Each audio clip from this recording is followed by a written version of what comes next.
Chapter 1, Star Ocean Entertainment Tower, 33rd floor. The grueling 3-hour pitch meeting for the new film finally wrapped up. Soon, the only people left in the conference room were Aurora Kingsley and her agent, Laura. Laura set the script down. "Aurora, this is a once-in-a-lifetime opportunity. Director Lee just won a major international award. All you have to do is cut your hair, and the lead role is yours." There was no denying Aurora's beauty. Her long, raven hair cascaded like a waterfall, partially veiling her fair, striking features. She was captivatingly alluring. How else could she have climbed to the top of the entertainment industry in just 3 years? Besides, she was incredibly hardworking. No matter how grueling a shoot was, she never complained. Her only rule, her one non-negotiable, was her hair. It could not be cut. But Laura was one of the few in the industry who knew this one rule wasn't for herself. Aurora glanced at the script again. She knew it was a fantastic film, a role she would love, but she didn't agree right away. "I'm going up to the 52nd floor," she said instead. "Good. Go talk it over with Mr. Harrison." The 52nd floor housed the office of Ethan Harrison, the president of Star Ocean Entertainment. As her agent, Laura was well aware of Aurora's relationship with him. What she never understood was Mr. Harrison's deep obsession with Aurora's long hair. Taking the private elevator up to the 52nd floor, Aurora stepped into the office in her high heels. Ethan Harrison sat behind his presidential desk, dressed in an impeccable black suit. Gold-rimmed glasses rested on his handsome face, accentuating his naturally cool and aloof aura. Looking at the man she had loved for years, Aurora's expression softened. "Ethan, I need to talk to you about something." "What is it?" Ethan looked up, his voice a low, gentle rumble. "I've been offered a new film, but the role requires me to cut my hair." Before she could finish, Ethan's warm expression instantly turned to ice. "Absolutely not." She knew he'd say that. In the 3 years they'd been secretly together, he had always adored her flowing, wavy hair. He never allowed her to dye it, perm it, let alone cut it. "But I really love this role." She tried to argue, but Ethan's patience had clearly run out. "I'll say it again. You are not cutting your hair." His cold tone was so unfamiliar it shocked her. He had always been so gentle with her. Just then, the intercom buzzed. Ethan pressed the button. "Mr. Harrison, the 3:30 meeting starts in 10 minutes. "Okay," Ethan replied curtly. He stood up, muttered that he had to go, and brushed past her without another glance, leaving the office. He didn't come back, nor did he return to the villa they shared. It took her 2 days to finally realize just how angry he was. Alone in the empty villa, Aurora felt a pang of sadness. Ethan had always been good to her, but deep down, he possessed the domineering nature of a man in power. Whenever they disagreed, he wouldn't argue. Instead, he always had a way of making her be the first one to back down. After 3 days, Aurora couldn't take it anymore. Ignoring the pressure from Laura, she officially turned down the film. That evening, she sent Ethan an apology text. After finishing work, she changed into the red dress he loved to see her in and dabbed on his favorite perfume. The night was still and silent. As she walked into the sprawling villa in her heels and flipped on the lights, she found Ethan sitting in the middle of the living room, surrounded by empty beer cans. Aurora rushed over to help him up. "Ethan, why have you been drinking so much?" The tall man leaned heavily against her small frame. Ethan looked up at her, his drunken eyes widening slightly as they focused on her red dress and long hair. He froze for a moment. He wrapped his arms around her, the intoxicating scent of alcohol washing over her. A wave of guilt washed over her. She thought he was drinking because of their fight. She whispered, "It's okay. I turned down the movie. I won't cut my hair, so please don't be angry." MMMPH, her words were cut short by an urgent kiss. Ethan swept her into his arms and carried her towards the bedroom. Later that night, as they held each other tightly in the dark, she heard him whisper her name over and over. "Anya." His voice was thick with affection, almost lingering. Something about it felt strange, but she was too exhausted to dwell on it. She drifted off to sleep, the name Anya echoing in her ears. Chapter 2, after that night, their Cold War finally ended. Ethan went back to being the gentle, doting man she knew. A week later was the 3rd anniversary of her debut. As was their tradition, Laura never scheduled any work for her on that day, and Aurora would spend it with Ethan. It wasn't just the anniversary of her debut. It was the day they had met. 3 years ago, a freshly debuted Aurora was dragged to a networking dinner where an old lech had drugged her drink. That night could have ruined her, but Ethan had saved her. Afterward, she joined Star Ocean Entertainment and became his secret girlfriend. From that day on, Aurora only had eyes for him. Every year on this day, Ethan would prepare a surprise for her. This year, she wanted to surprise him by cooking an elaborate dinner. But she waited at the villa from dusk until deep into the night, and Ethan never showed up. Eventually, with all the food gone cold, an exhausted Aurora fell asleep on the living room sofa. The next day, she rushed to the company, only to find that Ethan wasn't there either. Instead, Laura showed her a news alert. Aurora took the phone. The moment she saw the familiar profile in the paparazzi photo, she froze. The headline read, "Popular starlet Bianca White returns. Star Ocean president greets her at the airport late at night." Bianca White, the Star Ocean actress who had suddenly vanished 3 years ago. Aurora trembled. So, the reason he didn't show up last night was because he was at the airport picking up Bianca White. Laura watched her expression carefully. "Aurora, are you okay?" Aurora forced a smile. "I'm fine." Bianca used to be a Star Ocean artist. Maybe Ethan was just meeting an old friend, or maybe it was for work. She had to trust him. She couldn't let these baseless rumors get to her. But despite telling herself that, she couldn't settle down all day. She messed up an unusual number of takes during her commercial shoot. By the time she got back to the villa, it was past 9. As she stepped inside, she saw Ethan's shoes next to a pair of delicate women's shoes by the door. He was back. With who? Then, Aurora saw Bianca White walk out of the bathroom, wearing her slippers. At the same moment, Ethan emerged from his study. The three of them stared at each other in stunned silence. He brought another woman to their house and let her wear her slippers. Bianca smiled and explained, "I'm so sorry, Miss Kingsley. The paparazzi were following me, and I couldn't go home. Ethan brought me here to lie low for a bit."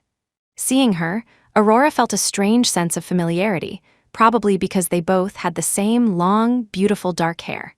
She clenched her fists, an unsettling feeling rising in her chest, but she said nothing, just giving a polite nod. Aurora walked toward Ethan, unable to stop herself from asking, "Ethan, why didn't you come home yesterday?" "I waited for you all night." Ethan frowned. He didn't soothe her as he usually would. Instead, his gaze shot past Aurora to Bianca, who was pouring a glass of water. "That's cold water." He walked right past Aurora, took the pitcher from Bianca's hand, and poured her a glass of warm water instead. His tone was gently chiding. "You were just out in the rain. You can't drink cold water." Bianca gave a playful smile and accepted the warm glass. Aurora stood frozen, watching their easy, natural intimacy. Yesterday's events combined with the scene before her made her lose her composure. She stepped forward, her voice trembling. "Why won't you answer me? Where were you yesterday?" Her persistence seemed to annoy Ethan.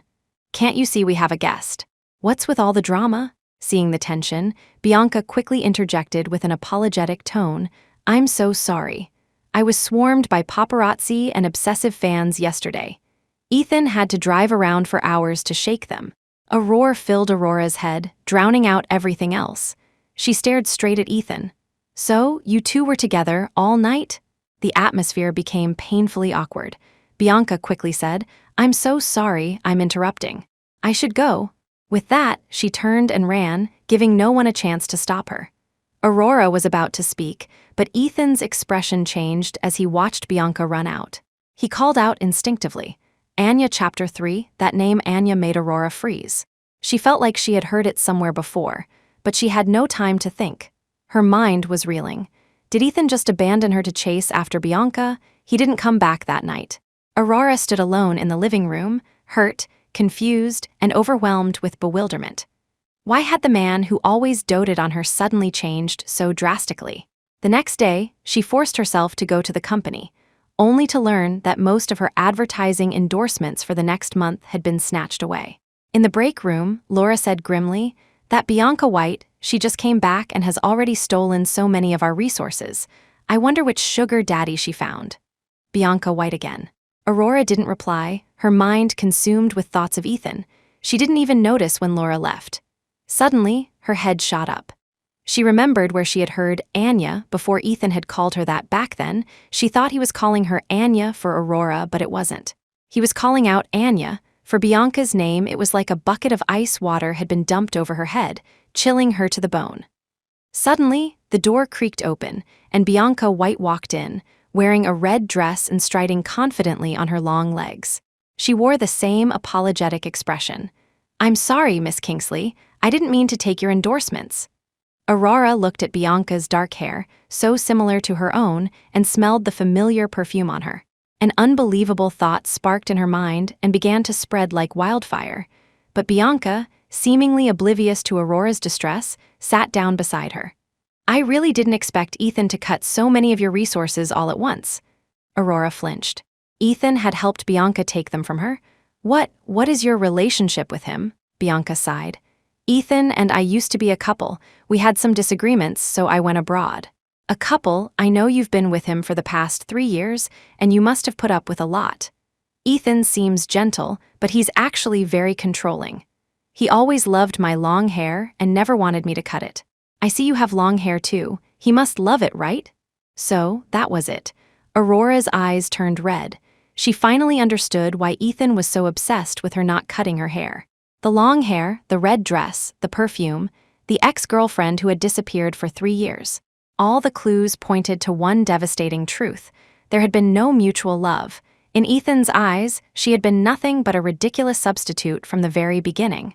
Bianca was still talking. "We used to be so in love.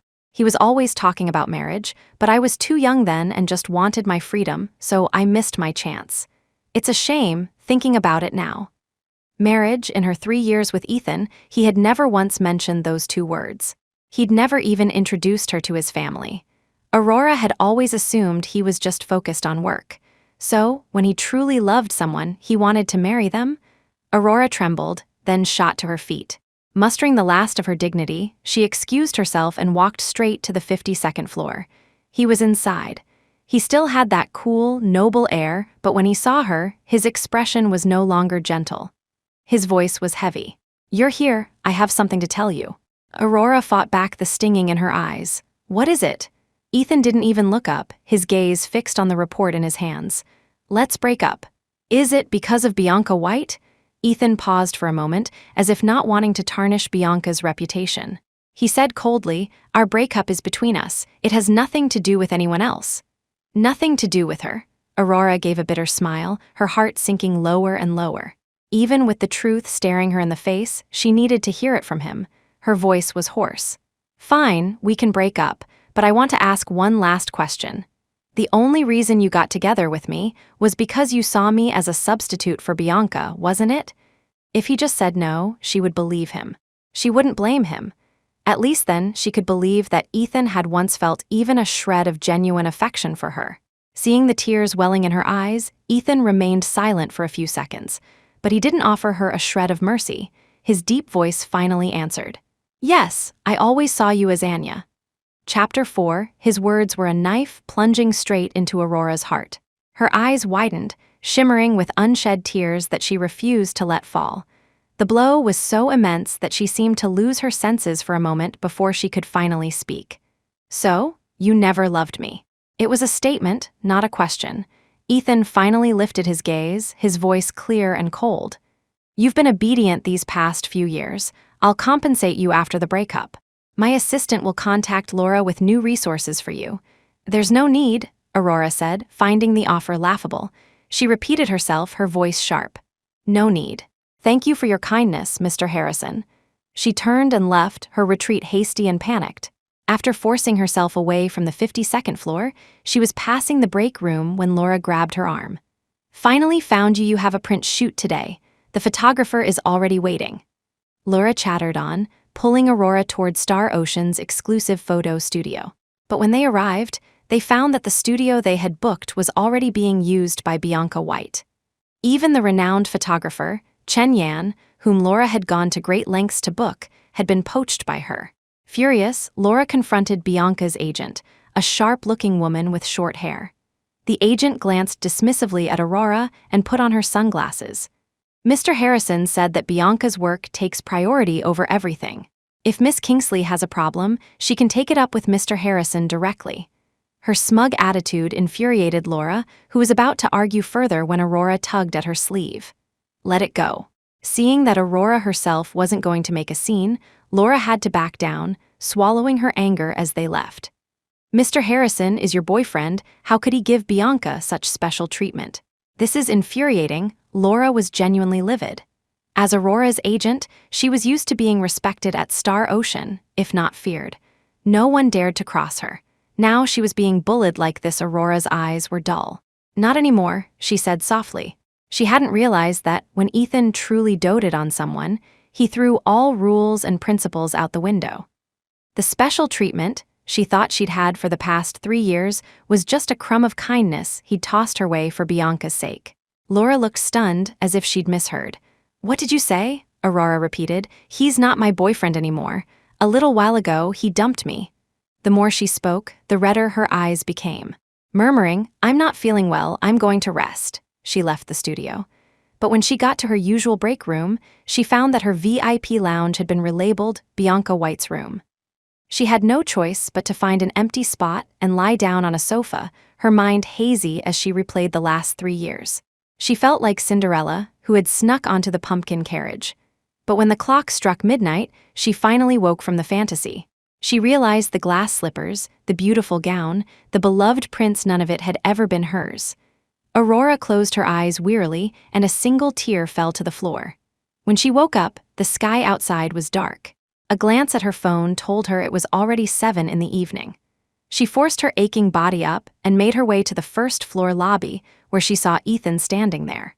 He obviously saw her too, his eyes lingering on her pale face. Why are you still at the company? His suit jacket was draped over his left arm, and he held a car key in his other hand, looking like he was waiting for someone. For a moment, Aurora felt a strange sense of déjà vu. This was how he used to wait for her when she finished work late. She opened her mouth to speak. Just then, Bianca's voice came from behind her. Ethan, I'm ready. Let's go. Aurora's words died in her throat. She watched as Bianca stood familiarly beside Ethan, linking her arm through his. Bianca looked at Aurora with feigned surprise. Aurora, are you leaving too? No, I have to discuss some work with Laura. She made up an excuse, anything to seem less pathetic. Ethan nodded, said nothing more, and turned to leave with Bianca on his arm. Chapter 5, Aurora stood frozen, watching them walk away until they were out of sight. Only then did she slowly step outside. Over the next few days, Aurora had her things moved out of the villa and rented a small apartment for herself. Her workload dwindled as the entire company's focus shifted to Bianca's comeback. No one paid her any mind, but she didn't care anymore. She ran a high fever for 3 days and 3 nights. Once she looked slightly better, she dragged her weak body to find Laura. Laura, I want to terminate my contract. Can you please talk to the higher-ups for me? Laura stared at her in disbelief. You want to terminate your contract? Aurora, I know you and Mr. Harrison broke up, but don't throw away your career out of spite. Do you have any idea how much the breach of contract penalty is? I know things have been a little cozy between Mr. Harrison and Bianca lately, and it must be hard for you to watch, but… Aurora cut her off, her decision firm. I've saved some money over the years. I should be able to scrape together the penalty fee. Laura, thank you for managing me all this time. You've worked hard. Laura had painstakingly built Aurora into an A-list starlet. She wasn't about to let her cash cow walk away. Suddenly, an idea struck her. Aurora, don't be rash. Listen, that Bianca White won't be smug for long. She thinks she's hidden her messy past in the US so well, but in this industry, there are no secrets. You don't know, do you?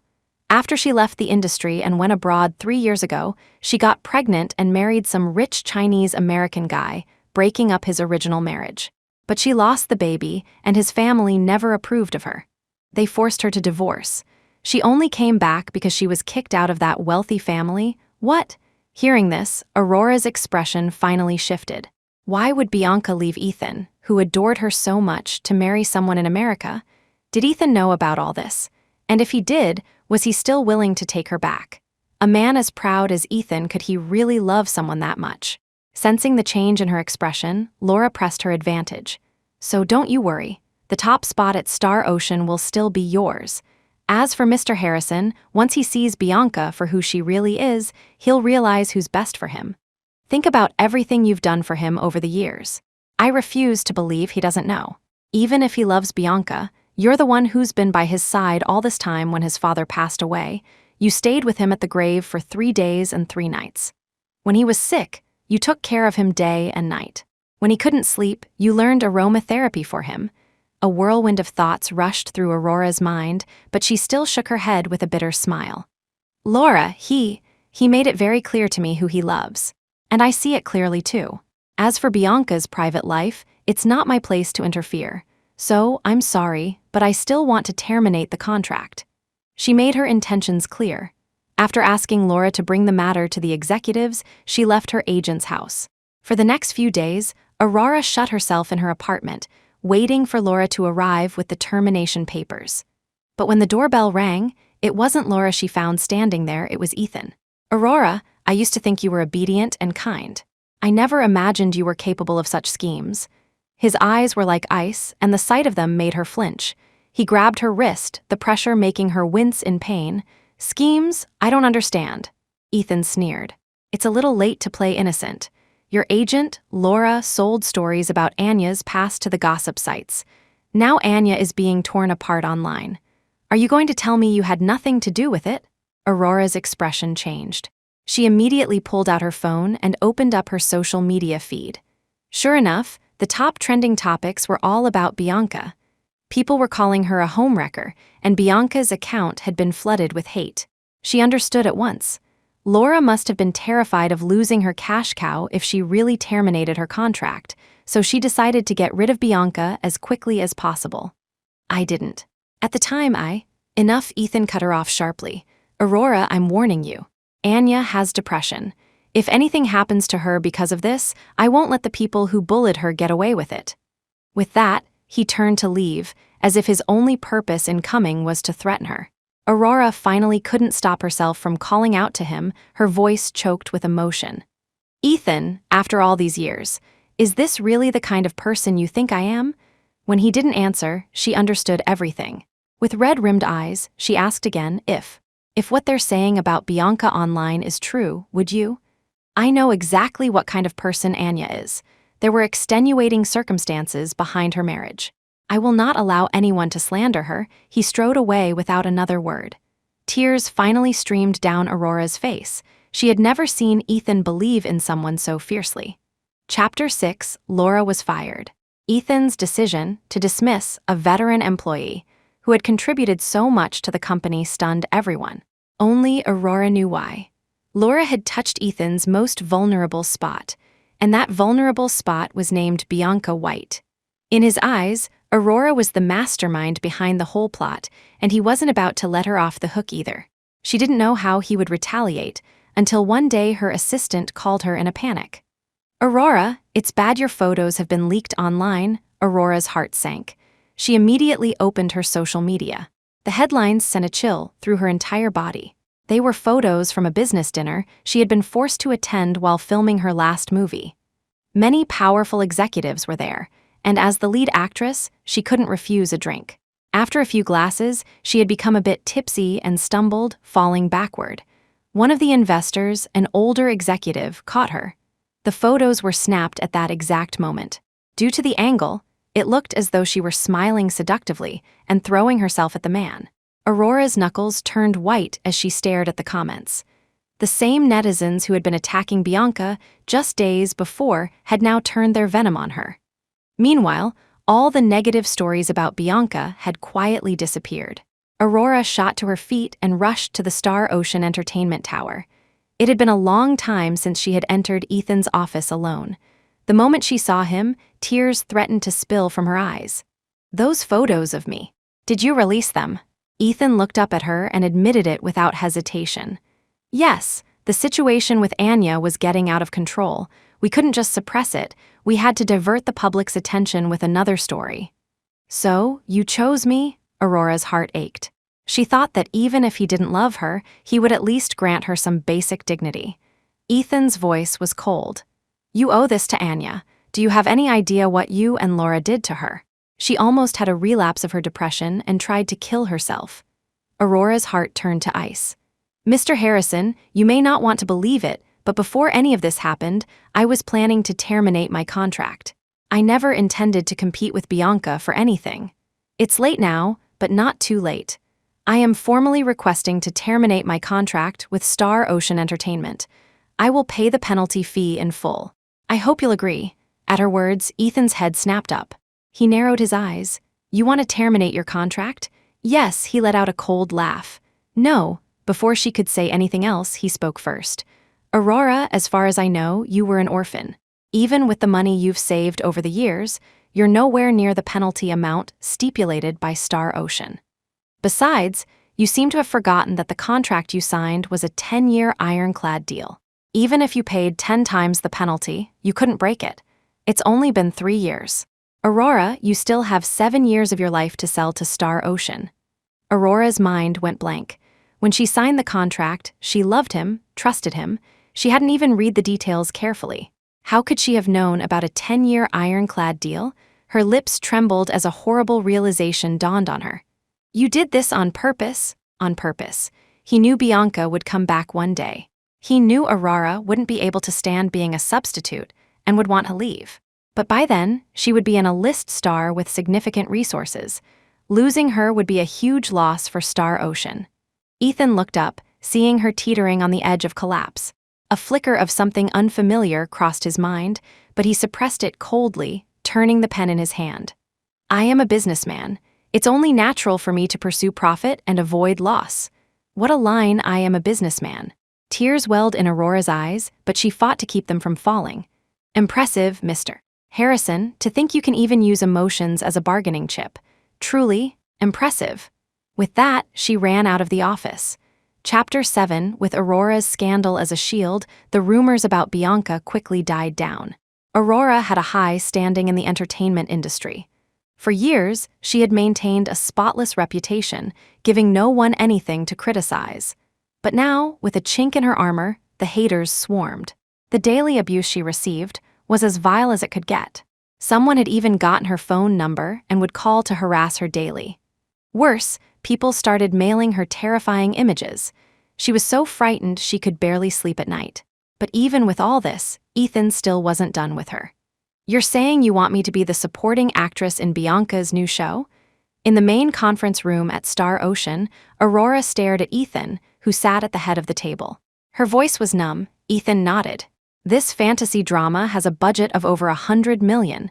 It's a key project for the company. You'll play the second female lead." Given her status, she hadn't taken a supporting role in years. Furthermore, she had always been a film actress. Making her play the second lead to Bianca in a fantasy drama, Ethan's intentions were crystal clear. He wanted to use her fame to boost Bianca's comeback. She shook her head. "I won't do it." Ethan's eyes grew cold. "Why not?" Aurora shook her head again. "I don't want to." Ethan stared at her coldly for a long moment. "Fine, I'll give you a few days to think about it." 3 days later, Aurora understood what he meant by "think about it." He had halted all of her work.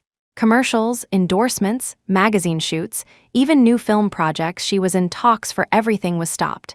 She was effectively semi-blacklisted. Her standing in the industry plummeted. Even at a charity gala, she couldn't escape trouble. Well, if it isn't the big star Aurora Kingsley. All alone, not busy shooting a movie, Aurora immediately recognized them. Zoe Miller and Serena Vance. They had debuted around the same time as Aurora. But while they were still playing minor roles in small productions, Aurora was already a shining star in leading roles. They had always been intensely jealous of her. Now that everyone in the industry knew about Aurora's situation at Star Ocean, they weren't about to miss an opportunity to kick her while she was down. As soon as Zoe's sarcastic comment landed, Serena chimed in. She'd need a movie to shoot first. "True. I heard Mr. Harrison dumped you. Some people just don't know their place. They think they can climb the ladder with their pretty face, but in the end, they're just a plaything to be tossed aside." Aurora had no desire to get entangled with them. As she tried to leave, Zoe grabbed her arm. "Where are your manners? I'm not done talking. Or is the great star looking for a new sponsor now that her old one is gone?" Aurora frowned and tried to shake her off, but Zoe's grip was surprisingly strong. In the ensuing scuffle, Zoe shoved her forward. Aurora stumbled into the crowd, knocking over a waiter's tray of red wine, which drenched her head. She fell forward, right into a male celebrity. Thump, the entire venue went silent. Aurora lay on the floor, tangled up with the man, her hair dripping with wine. Zoe walked over, sneering. Aurora, even if you're out of work, throwing yourself at someone in public like this, you're truly shameless. Whispers and pointed fingers immediately erupted around her. The male celebrity, remembering the online rumors, was furious. Fearing he'd be misunderstood, he shoved her away. Aurora, have you no shame? Chapter 8, Aurora fell back to the ground, blood beading from a scrape on her knee. She was surrounded by looks of mockery and disgust. She knew no one would listen to her explanation, no one would believe she was innocent. Just as she was preparing to silently get to her feet, a hand with long, elegant fingers appeared before her. She froze, slowly looking up. Above the immaculate suit was a handsome, unfamiliar face. Ryan Kingsley offered her a gentle smile and, in front of everyone, helped her up. Aurora never imagined someone would offer her a hand when she was at her lowest. The tears she had been holding back threatened to spill over. Ryan held her hand and addressed the crowd. You are all respectable people. Are you really going to stand by and bully a young woman like this? He looked gentle, but his words were sharp. No one dared to argue, not even the arrogant Zoe, who could only glare as Ryan led Aurora away. Wasn't that the young master of the Kingsley family? I heard he just came back from abroad. What? The Kingsley family? As in, the wealthiest family in the country. That Aurora is so lucky. First Ethan Harrison and now Ryan Kingsley. Outside the hotel, once Ryan had led her away, Aurora belatedly pulled her hand back. Thank you. Ryan's voice was deep, his manners impeccable, every inch the gentleman. You're welcome. Your name is Aurora, isn't it? I know who you are. Aurora looked up, confused. There was something strange about the way he looked at her, but she was certain they had never met. She pushed the odd feeling aside. Thank you for today, I should get going. With that, she turned to leave. Ryan watched her slender back recede. His eyes filled with a deep, unreadable emotion. Aurora limped down the street, a large bruise already forming on her knee. But the physical pain was nothing compared to the humiliation she had endured. She walked like a zombie, her body moving on autopilot. Suddenly, her phone rang. She pulled it out. It was Ethan. When she answered, his familiar, cool voice came through. Have you made up your mind? Aurora's voice was bitter. Ethan, can you really be this cruel to me? Ethan frowned. Acting is your job. Besides, with your reputation right now, even if you don't take this role, what other good scripts do you think you'll get? He was right. Her reputation had been all but destroyed by him. Her heart felt like ashes. When she spoke again, her voice was hoarse and numb. I just have one question. 3 years ago, on the day of my debut, when someone drugged my drink, why did you save me? Ethan paused, his mind flashing back to that night. He had only intended to pop into the private room to say hello. As he was leaving, he saw a tipsy Aurora struggling in the arms of an old man. It was just a glimpse of her back. But that one glimpse stopped him in his tracks. Her slender waist, her long, beautiful dark hair, it instantly reminded him of the person in his memory. There was a long silence on the other end of the line before Ethan's voice finally came through. You reminded me of Anya. Your back looked just like hers. Aurora suddenly laughed, a sound filled with utter despair. After a long moment, she looked at the setting sun on the horizon and spoke slowly. Fine, I'll do it. I'll take the role. Chapter 9, she hung up as soon as she said it. This, Aurora thought, was what she owed him, what she owed Bianca. If he saved her 3 years ago because of Bianca, then she would use this role to repay that debt. And once it was repaid, they would go their separate ways and never see each other again. The fantasy drama had been in preparation for a long time, though Bianca hadn't been the original choice for the lead. With all the pre-production work done and the cast finalized, filming could begin at any time. A major selling point of the show was its on-location shooting. On the first day, Aurora traveled with the crew to Mount Caelus near the capital city to film a battle scene between the immortal and demon realms. While the crew set up the scene, Aurora rested alone in a temporary tent. Suddenly, someone entered. She looked up and was surprised to see Ryan. Mr. Kingsley, what are you doing here? Ryan smiled and sat down beside her naturally. My company is an investor in this film. I'm here to check on things. So that was it. Aurora nodded and fell silent again. Ryan suddenly asked, I heard you're from Suzhou, is that right? Aurora looked at him warily. Ever since he appeared, Ryan had shown an inexplicable interest in her. "Don't get me wrong," Ryan said, his voice softening as he looked at her face. "It's just, you look like my sister, who was lost many years ago. She was sold by our family's enemies to someone in Suzhou." Aurora's eyes widened. Ryan then took out a photograph. It was a picture of Aurora as a child. "I've looked into it. You were sold to a couple in Suzhou. After they died in a car accident, you were sent to an orphanage. You have a heart-shaped birthmark on your left ankle, don't you? Actually, after the charity gala, I took a strand of your hair for a DNA test. The results came in today." Ryan looked at her, his expression serious. "Yanyan, you are my sister." Aurora was speechless, still reeling from the shock. Everything Ryan said was true. Her earliest memories, from the age of 3, were of the orphanage. She had never known who her birth parents were and had always assumed she'd been abandoned. But the truth was, she had been sold to Suzhou by her family's enemies. Are you sure? It's really me?" Ryan nodded. "I've checked all your records and everything matches. If you still don't believe it, we can do another paternity test. I came back to the country specifically to bring you home." "Bring me home?" "That's right. Yanyan, will you come back to America with me? Mom and Dad miss you so much." Aurora's mind was in turmoil. She shook her head instinctively. I can't go to America. I signed a 10-year ironclad contract with Star Ocean. For the next 10 years, unless I die, I can't go anywhere." Hearing this, a sharp glint appeared in Ryan's eyes, but it vanished as quickly as it came. He gently stroked Aurora's head. "Star Ocean is nothing. No one threatens a Kingsley. Don't worry. As long as you're willing to come home, your brother will take care of everything." An unknown amount of time later, Aurora was alone in the tent again. Ryan's words echoed in her mind. Suddenly, she had a family, a real brother. Life was so unpredictable.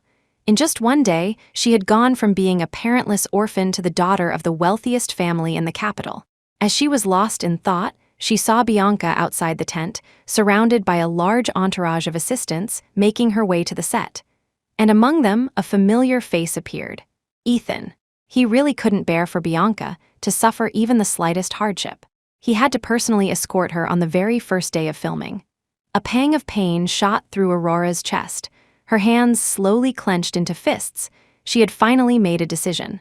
5 minutes later, Aurora walked into Bianca's tent. Bianca had gone to speak with the director, leaving Ethan alone inside. Seeing her, Ethan frowned. "What is it?" Aurora nodded and walked toward him. She reached up and unclasped the star-shaped necklace she always wore. It was the first gift he had ever given her, 3 years ago. Chapter 10, after unclasping it, Aurora held the necklace out to Ethan. "I'm giving it back." Ethan's dark eyes stared at the necklace in her palm. After a long moment, he asked coldly, "What is the meaning of this?" With tears in her eyes, Aurora placed the necklace on a nearby table. "From now on, we are truly done. Ethan, we were together for 3 years. Even though you never truly loved me, I really did love you. Every gift you ever gave me, big or small, I've cherished them all, but since they were never meant for me, I'm returning them to you." Ethan's voice was icy. "There's no need. I don't take back things I've given away." "Then throw it away," Aurora said softly. "Ethan, you were the first person in my entire life to ever be kind to me, so kind that I felt spending one lifetime by your side wasn't enough. I wanted to be with you in the next life, and the life after that. When you were unhappy, I'd cheer you up. When you were stressed with work or family, I would be at our home, cooking a meal, leaving a light on, so that you would always have a safe harbor to return to." Aurora thought she would cry, but her eyes were completely dry. Not a single tear would fall. Her heart had died the moment she learned he had only saved her because of Bianca. She took a deep breath. "But it doesn't matter, I've let go now." Ethan stared at her, at the long-absent smile on her face, and a strange flicker of panic went through him. He slowly parted his lips. Ethan, I don't love you anymore." Before he could finish, Aurora delivered her final words, simple and solemn. Then, without another glance, she turned and left the tent. Ethan stood frozen, a momentary bewilderment washing over him. He didn't understand the strange feeling in his heart. He didn't love Aurora, did he? Ethan clenched his fists, forcing the unsettling emotion down. Soon, the set was ready. Both Aurora and Bianca had changed into their period costumes. The first scene was supposed to feature Bianca as the female lead. It required her to jump from a mountaintop into the battle scene below. The cliff was steep, and even with a safety harness, Bianca was hesitant. "Director, is it dangerous?" "Miss White, you'll be in a harness. It's not dangerous. You just need to make the jumping motion, and we'll pull you right back up." But Bianca still refused. The director was growing frustrated, but with Ethan present, he didn't dare lose his temper at her. Seeing Aurora standing nearby, he said, "You go first then. The second female lead is the heroine's best friend. She'd be in the battle with her." Aurora glanced at the bottomless cliff, her own heart pounding, but she was in no position to refuse. She put on the harness. Ethan, sitting not far away, frowned but said nothing. Seeing Aurora's cooperation, the director's spirits lifted. He sat behind the camera and yelled, "Action!" Aurora got into character, reciting her lines while performing the choreographed magical gestures. Then came the leap. Her performance was full of emotion, her robes fluttering gracefully in the air. The director was very pleased and called, "Cut," but in the next second, a sharp, piercing snap echoed across the set. The crew member in charge of the harness paled and yelled, "Something's wrong, the harness is faulty. It's about to break." Everyone's face changed. Aurora, half of her body already dangling over the cliff, was terrified, her face ashen. She could feel the straps around her slowly loosening. "Aurora." She heard a familiar voice shout her name as someone rushed toward the cliff's edge. But before she could see who it was, the harness snapped completely. She lost her support and plummeted downwards. Chapter 11. "Aurora." Ethan sprinted towards the edge of the cliff, but before he could reach it, several crew members grabbed him and held him back. "Mr. Harrison, you can't go." "Mr. Harrison, it's dangerous." Ethan struggled desperately, but he could only watch in horror as Aurora's figure disappeared into the abyss. He wasn't sure if it was a trick of his mind, but he thought he saw a faint smile on her lips as she fell. It looked like she had said something, but he couldn't hear it. From the shape of her mouth, however, he could make out the words, "Ethan, goodbye forever." Seeing that Ethan had stopped struggling, the crew members let him go. The harness had snapped. Aurora had fallen. The sudden accident threw the entire set into chaos. The director shouted into a megaphone, "Team A, call the police. Team B, call for an ambulance. Team C, get the search and rescue team over here. Team D, send a few people down to the bottom of the cliff. We need to find her. Dead or alive, move, move, move." Ethan's legs gave out, and he collapsed to his knees, his hands braced on the ground. He lowered his head and slammed his fist into the earth. It wasn't until a tear splashed onto the back of his hand that Ethan realized he was crying. Why was he crying? Was he shedding tears for Aurora's death? But he didn't love Aurora. But if he didn't love her, where were these tears, this trembling in his heart, coming from? Bianca walked over to Ethan's side. Peering down into the bottomless abyss, she recoiled in fear. She covered her mouth in shock, her voice trembling with terror. "Aurora, she just fell like that? From this high up, how could she possibly survive? If I had been the one on that harness, that would be me down there right now." "Ethan, I'm so scared." Bianca threw her arms around Ethan and began to cry prettily. Ethan held her, patting her back comfortingly. "Don't be afraid, Anya. We're not filming this movie anymore. I won't let anything happen to you." Bianca trembled in his arms, looking utterly terrified. "But this was supposed to be my comeback film. It's such a huge production, and you worked so hard to get me the lead role. Ethan, this is my chance. I don't want to give it up." Ethan considered for a moment before finally saying, "All right. I'll have the crew find a stunt double for you. You won't have to do any more dangerous scenes like this yourself. I can't lose you again." Hearing his words, Bianca hugged him tighter, her face streaked with tears. "Ethan, I'm so glad I have you. I don't know what I would do without you." Ethan stroked Bianca's hair, murmuring softly, "It's okay, Anya. I'll always be here for you." What Ethan didn't notice was the strange expression on the face of the woman in his arms. Bianca hadn't missed the word "again" in his sentence. What did he mean, "can't lose you again"? Was it because he had already lost Aurora, so now he absolutely couldn't lose her? Leaning against Ethan's chest, a cold light flashed in Bianca's eyes. "Aurora, everything you stole from me, I will take back, piece by piece. Now that you've fallen off a cliff, there's no way you survived. Let's see you try to compete with me now." Chapter 12. After composing himself, Ethan helped Bianca to her feet. She continued to lean on him, looking fragile and boneless, clearly shaken by the incident. At the end of the day, Aurora was still an artist under Star Ocean Entertainment. With such a major accident, the production crew was undeniably at fault. So, when the director saw Ethan, he hurried over. "Mr. Harrison, I am so sorry. We never imagined there would be a problem with the harness. I've sent people to search the bottom of the cliff, and I've already contacted the police and the hospital. We'll begin rescue efforts the moment Miss Kingsley is found." Ethan sneered, his voice sharp.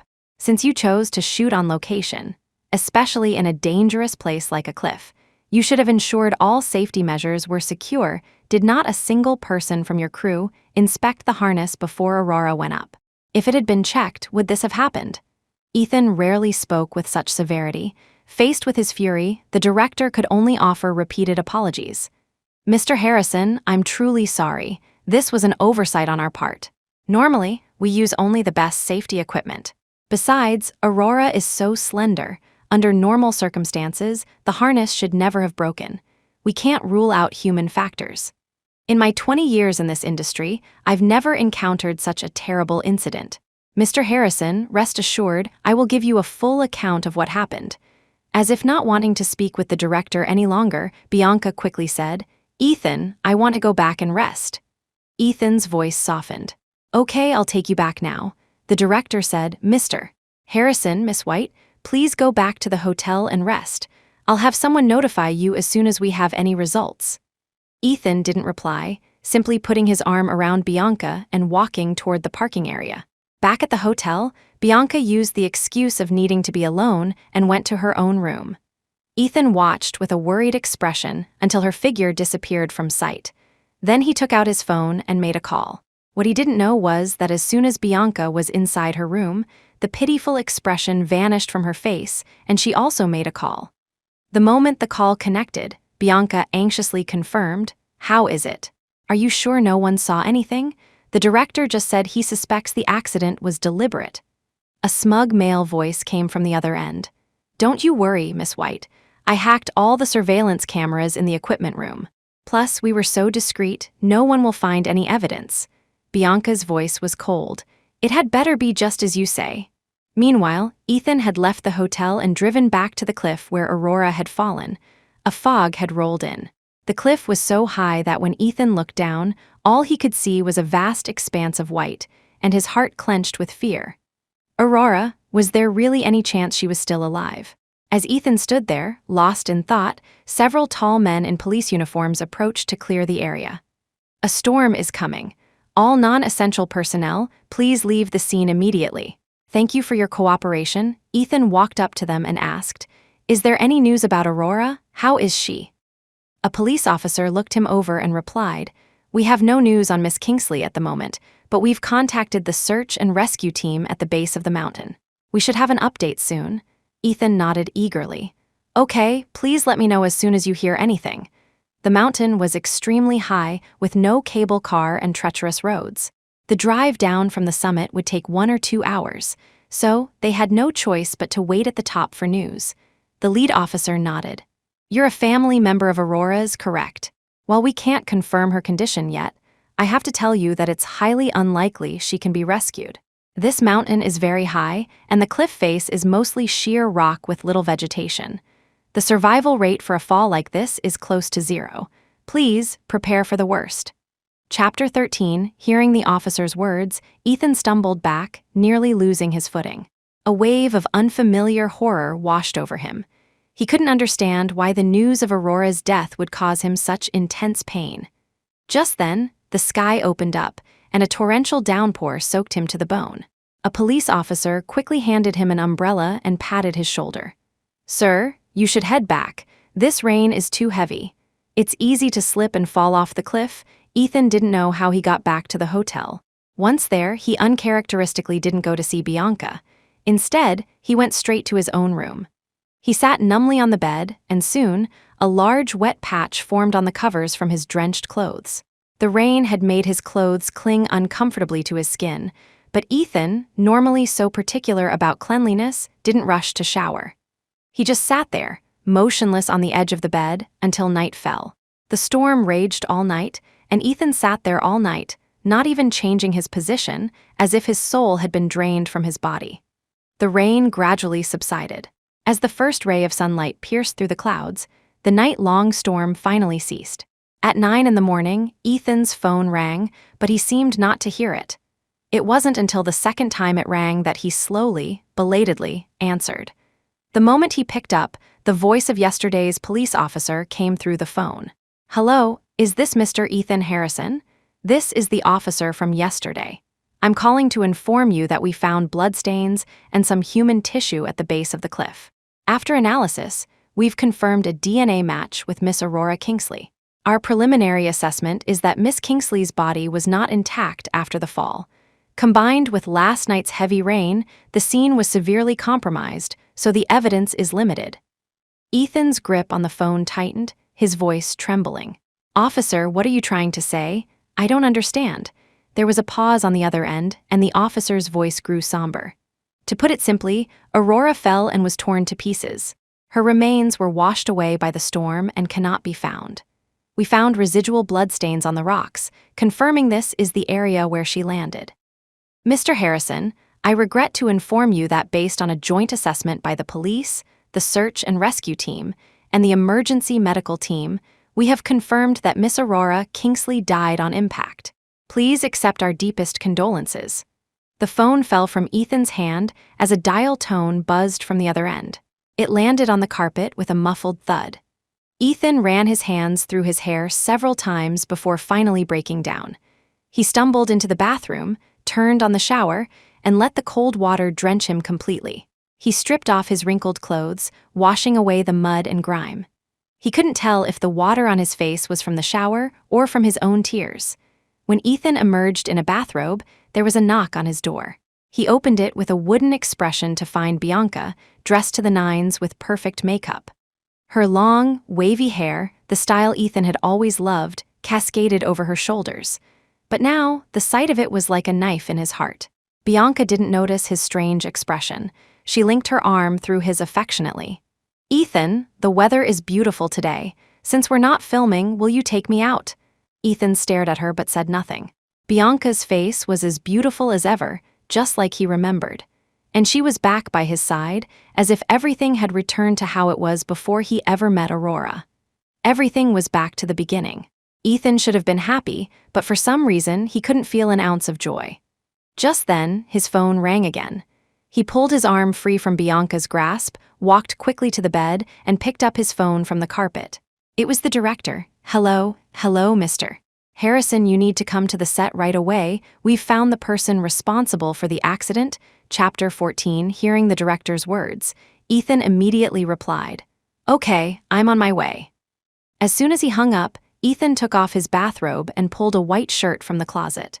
Ethan had an excellent physique, lean but muscular, especially his chest and abs. Bianca usually loved looking at his body, but now, as he changed in front of her, she had no desire to admire it. The hotel room was quiet, so Bianca had heard most of the director's call. They found the culprit. Didn't he say no one would find out? Had he found a scapegoat? In their circle, it wasn't unheard of to pay someone to take the fall to protect one's reputation. Reassuring herself with this thought, Bianca suppressed her anxiety and followed Ethan out the door. "Ethan, I want to go with you." Ethan didn't say much, just a quiet. Bianca settled into the passenger seat and finally dared to voice her question. "Ethan, Miss Kingsley, she didn't make it, did she?" Ethan didn't answer, but the speed at which the car shot forward gave her the answer. Aurora was really dead. The car sped along, and in just a few minutes, Ethan had brought Bianca to the set. He slammed on the brakes, the tires screeching against the pavement. Ethan practically ran onto the set. He saw the director surrounded by a crowd, along with several police officers. He quickened his pace. "What's going on? Was it deliberate? Who's the culprit?" When the director saw Ethan, he made way for him. They were gathered around a computer, watching a surveillance video. The footage showed a strange man, disguised as a crew member, tampering with the harness in the equipment room the day before. The man was clearly a professional. The tampering was so subtle that it went unnoticed during the crew's morning inspection. It was only when Aurora was suspended by the harness that the weakness became apparent. But by then, it was too late. Dangling in midair, Aurora couldn't be pulled back in time. The harness snapped and she fell. To maintain the aesthetic of the on-location shoot, the crew hadn't set up a secondary safety measure. The lighting in the video wasn't great, but it was clear enough to see someone sabotaging the harness.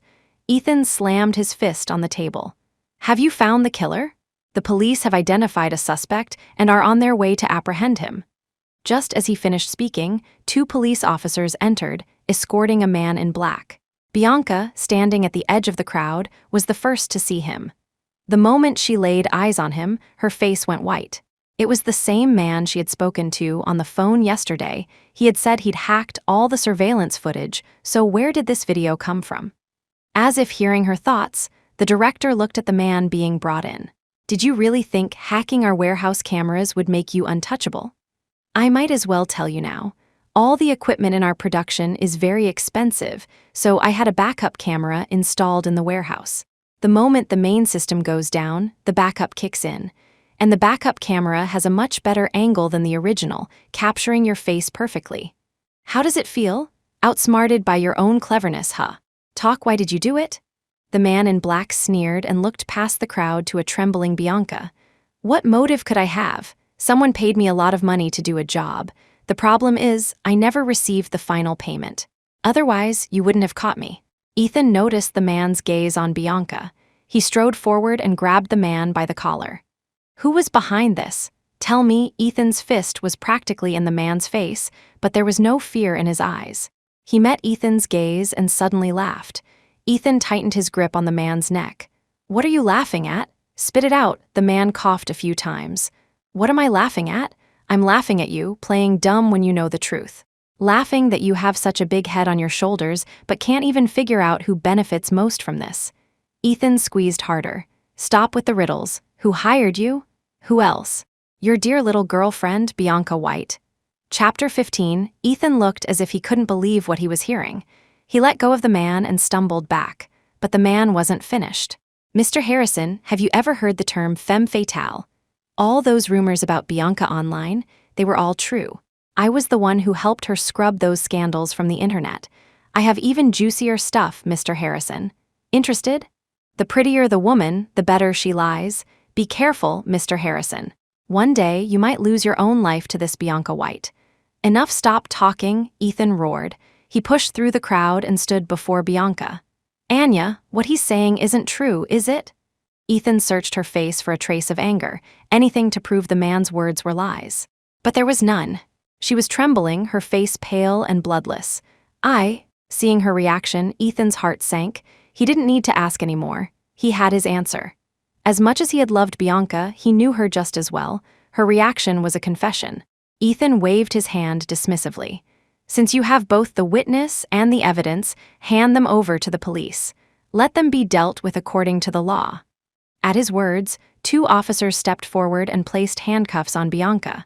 As they led her away, she seemed to snap out of her shock, struggling and screaming, "Ethan, save me, it's not like that, it's not." But a slender woman like her was no match for the police. Her cries faded into the distance, but Ethan never once turned around. The crowd dispersed. The director approached him. "Mr. Harrison, now that we've lost both the lead and supporting actress, what about the show?" Ethan rubbed his temples, his face weary. "Go back to the original choice for the lead. As for the second lead, you decide." Bianca had been begging to star in this fantasy drama as her comeback role. Worn down by her persistence, Ethan had invested heavily in the production, his only condition being that the lead and supporting roles be given to Bianca and Aurora. Aurora had been right. He had intended to use her popularity to boost Bianca's career. But now, he had lost everything. He had never imagined that Aurora would die on set, her body washed away by a storm. And he had never imagined that Bianca, the woman he had cherished as his one true love, could have such an ugly soul beneath her beautiful exterior. So, all those rumors that she had broken up a marriage, used a pregnancy to secure her position, and had been kicked out of a wealthy family before coming back to him, they were all true. Ethan couldn't accept it, or rather, he didn't want to believe it. The girl who had once been so perfect in his memory had become this person. Or perhaps this was who she had been all along. Ethan tried to recall his memories with Bianca, only to find his mind filled with images of Aurora. Chapter 16, to say Aurora was merely a substitute for Bianca wasn't entirely accurate. Because besides their long, beautiful, raven hair, Aurora and Bianca had nothing in common. They didn't look alike. Aurora's hair was naturally wavy, while Bianca's was straight. Aurora's flowing, wavy hair was far more beautiful than Bianca's. Aurora had delicate features and fair skin. Every smile, every glance was utterly captivating. She looked like an exquisite porcelain doll, evoking a sense of tenderness in anyone who saw her. Otherwise, she never would have shot to fame right after her debut based on her looks alone. With her immense popularity came a flood of criticism. People criticized her for everything: her acting, her singing, her public speaking, but no one ever said she wasn't beautiful. Combined with her stunning hair, her fans had given her a loving nickname, the Mermaid Princess. Bianca's looks, however, were less remarkable, and in the 3 years she had been abroad, she had gotten work done on her face, making her expressions seem less natural than before. Ethan's affection for her was merely a replica of his memories. The 3 years with Aurora had been like a beautiful dream Ethan had woven for himself. To the outside world, she was the A-list superstar who brought him immense commercial value. But to him, she was the little princess who only showed her playful side to him, his secret girlfriend. Ethan had always believed he had no feelings for Aurora. He loved her appearance, her wavy hair, but not the person herself. It wasn't until Bianca returned, until the passion of their reunion faded, that Ethan finally realized he had fallen in love with Aurora herself. He loved her charm, her mesmerizing eyes, everything about her. Aurora had grown up in an orphanage, moving between several, and had always lacked a sense of security. Because of this, what she wanted most was a home. So Ethan bought her an apartment and a villa. Both were decorated exactly to her vision of a perfect home. He had showered her with affection. He had just always told himself he was doing it because he saw her as Bianca. But now, having lost her, Ethan realized that in his heart, he had long since separated the two women. If Bianca had once been the white moonlight of his heart, then Aurora was the unforgettable cinnabar mole, forever imprinted on his soul. After everything was settled, Ethan drove down from Mount Caelus that night. He returned to the villa, a place filled with memories of him and Aurora. The moment he opened the door, the memories came rushing back. He could almost see Aurora standing at the door, a bright smile on her face, waiting for him to come home. He could see her curled up on the sofa, having fallen asleep while waiting. He could see her busy in the kitchen. He could see her, her eyes red, asking him why he hadn't come home the night before. But the final memory was of that beautiful, terrifying cliff. Aurora, dressed in a flowing white gown, falling from the highest point. She was smiling, without a trace of fear. She had said Ethan goodbye forever. His Anya gone like a wisp of smoke. She left him without a trace, but carved scars deep into his heart. Chapter 17, although the news of Aurora's fall was quickly suppressed by the production crew and Star Ocean Entertainment, it still leaked. As an A-list actress, Aurora had a massive fanbase. Her fans flooded the social media pages of the production company and Star Ocean, demanding an explanation. To appease them, Star Ocean Entertainment officially announced Aurora's death on their public channels, stating that the incident was a deliberate act and naming the culprit. The news shocked fans and the public alike. When it was revealed that Bianca White was the mastermind, the backlash against her was immediate and brutal. But Bianca was already in prison for intentional homicide, and the court of public opinion no longer mattered to her. The fantasy drama had recast both the female lead and supporting roles and had resumed filming. Everything seemed to have returned to normal, but Ethan had since resigned as the president of Star Ocean Entertainment. He found he no longer had the courage to step inside the Star Ocean Tower. Aurora had signed a 10-year ironclad contract with the company. The reason Ethan had insisted on such a harsh contract was because he saw her potential and wanted her to create as much value as possible for him. After all, from the beginning, he had defined their relationship as that of a businessman and his product. But he never expected that in just 3 years, he, the shrewd businessman, would not only fall in love with his best product, but also watch as that product's life was destroyed. From then on, Ethan became a recluse, shutting himself in his house day and night, living only with his memories of Aurora. Meanwhile, Aurora's fans held spontaneous memorials, both online and offline. The most beautiful mermaid princess of their memories was gone forever. 3 months passed quickly. In the fast-paced world of information, the death of A-list actress Aurora Kingsley was slowly being forgotten. No one could have imagined that today was the day Aurora was being discharged from a high-end private hospital. As it turned out, after learning about the 10-year ironclad contract, Ryan had been searching for a way to free Aurora. But Star Ocean Entertainment, as the country's largest entertainment company, was notoriously cunning. Ryan had reviewed the contract between Star Ocean and Aurora multiple times, but couldn't find a single loophole. But where there's a will, there's a way. Soon, the people Ryan had placed in the film crew to protect Aurora noticed something was off with Bianca. Because Aurora had been abducted by his family's enemies as a child, Ryan had arranged for discreet protection for her the moment he confirmed her identity, determined not to let tragedy strike again. So, when Bianca contacted the hitman on set, Ryan's people discovered it immediately. But when Ryan heard that Bianca was planning to harm Aurora, he didn't stop it right away. Listening to his subordinates report, Ryan sat at his desk, remembering what Aurora had told him. "I signed a 10-year ironclad contract with Star Ocean. For the next 10 years, unless I die, I can't go anywhere." Ryan tapped his index finger on the desk. Unless she dies, she can't go anywhere. A plan began to form in his mind. He smirked. "Ethan Harrison, you played dirty, so don't blame me for doing the same. You signed her to a 10-year death contract just to squeeze every last drop of value out of her. Is that it? Fine then. A death is what you'll get." Chapter 18. In the end, Ryan chose to play along with Bianca's scheme, using her own plot to help Aurora stage a perfect escape. This way, the ironclad contract between Aurora and Star Ocean would be voided. It would also ensure that Bianca faced the consequences for her actions. She had to pay the price. After learning that Bianca planned to tamper with the harness, Ryan, while shocked by her viciousness, immediately began to set his own plan in motion. During this time, he met with Aurora and told her, "Yanyan, no matter what happens, don't be afraid. Your brother and the Kingsley family will always protect you."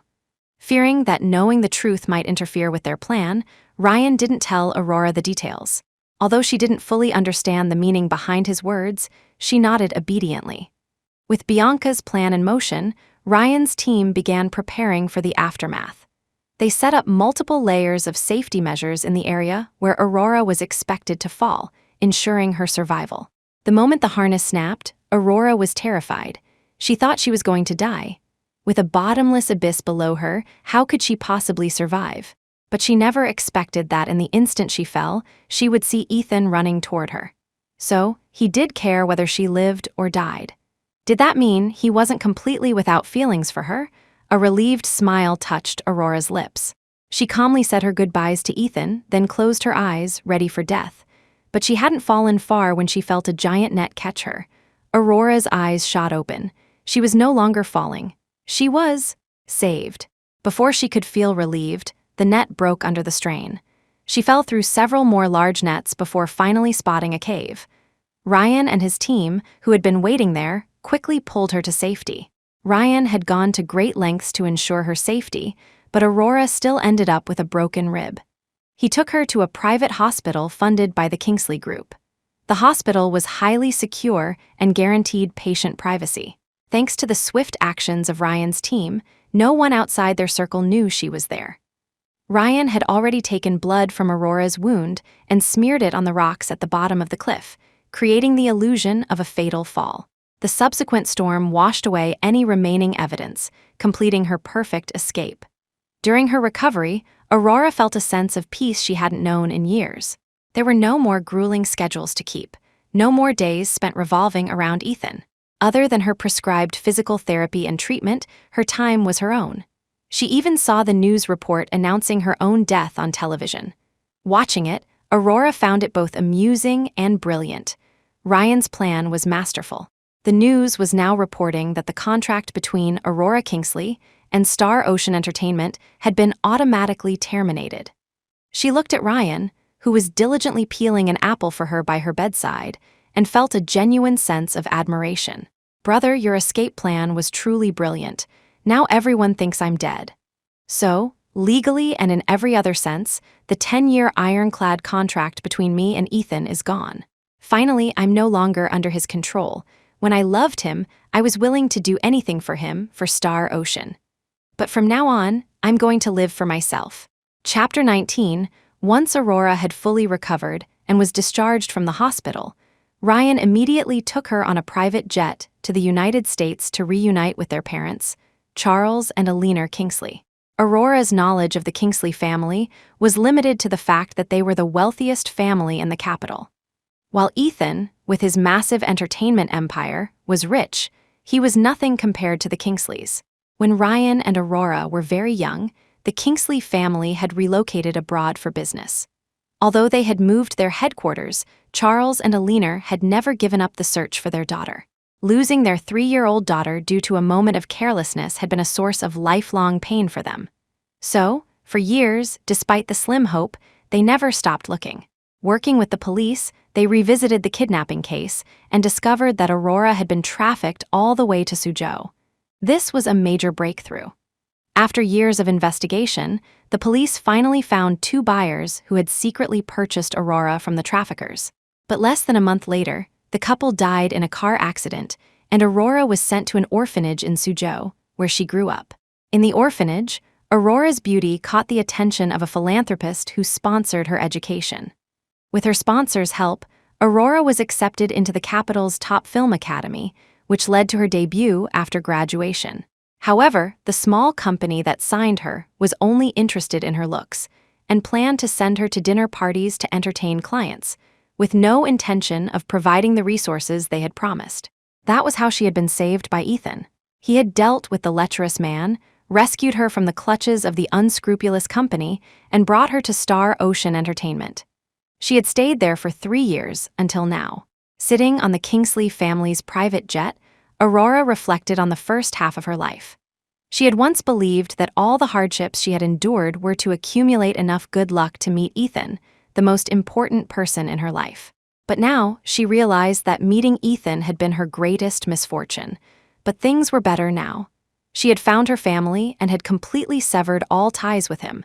She hadn't been abandoned by her parents. It was because of someone else's evil that she had been separated from her family for so many years.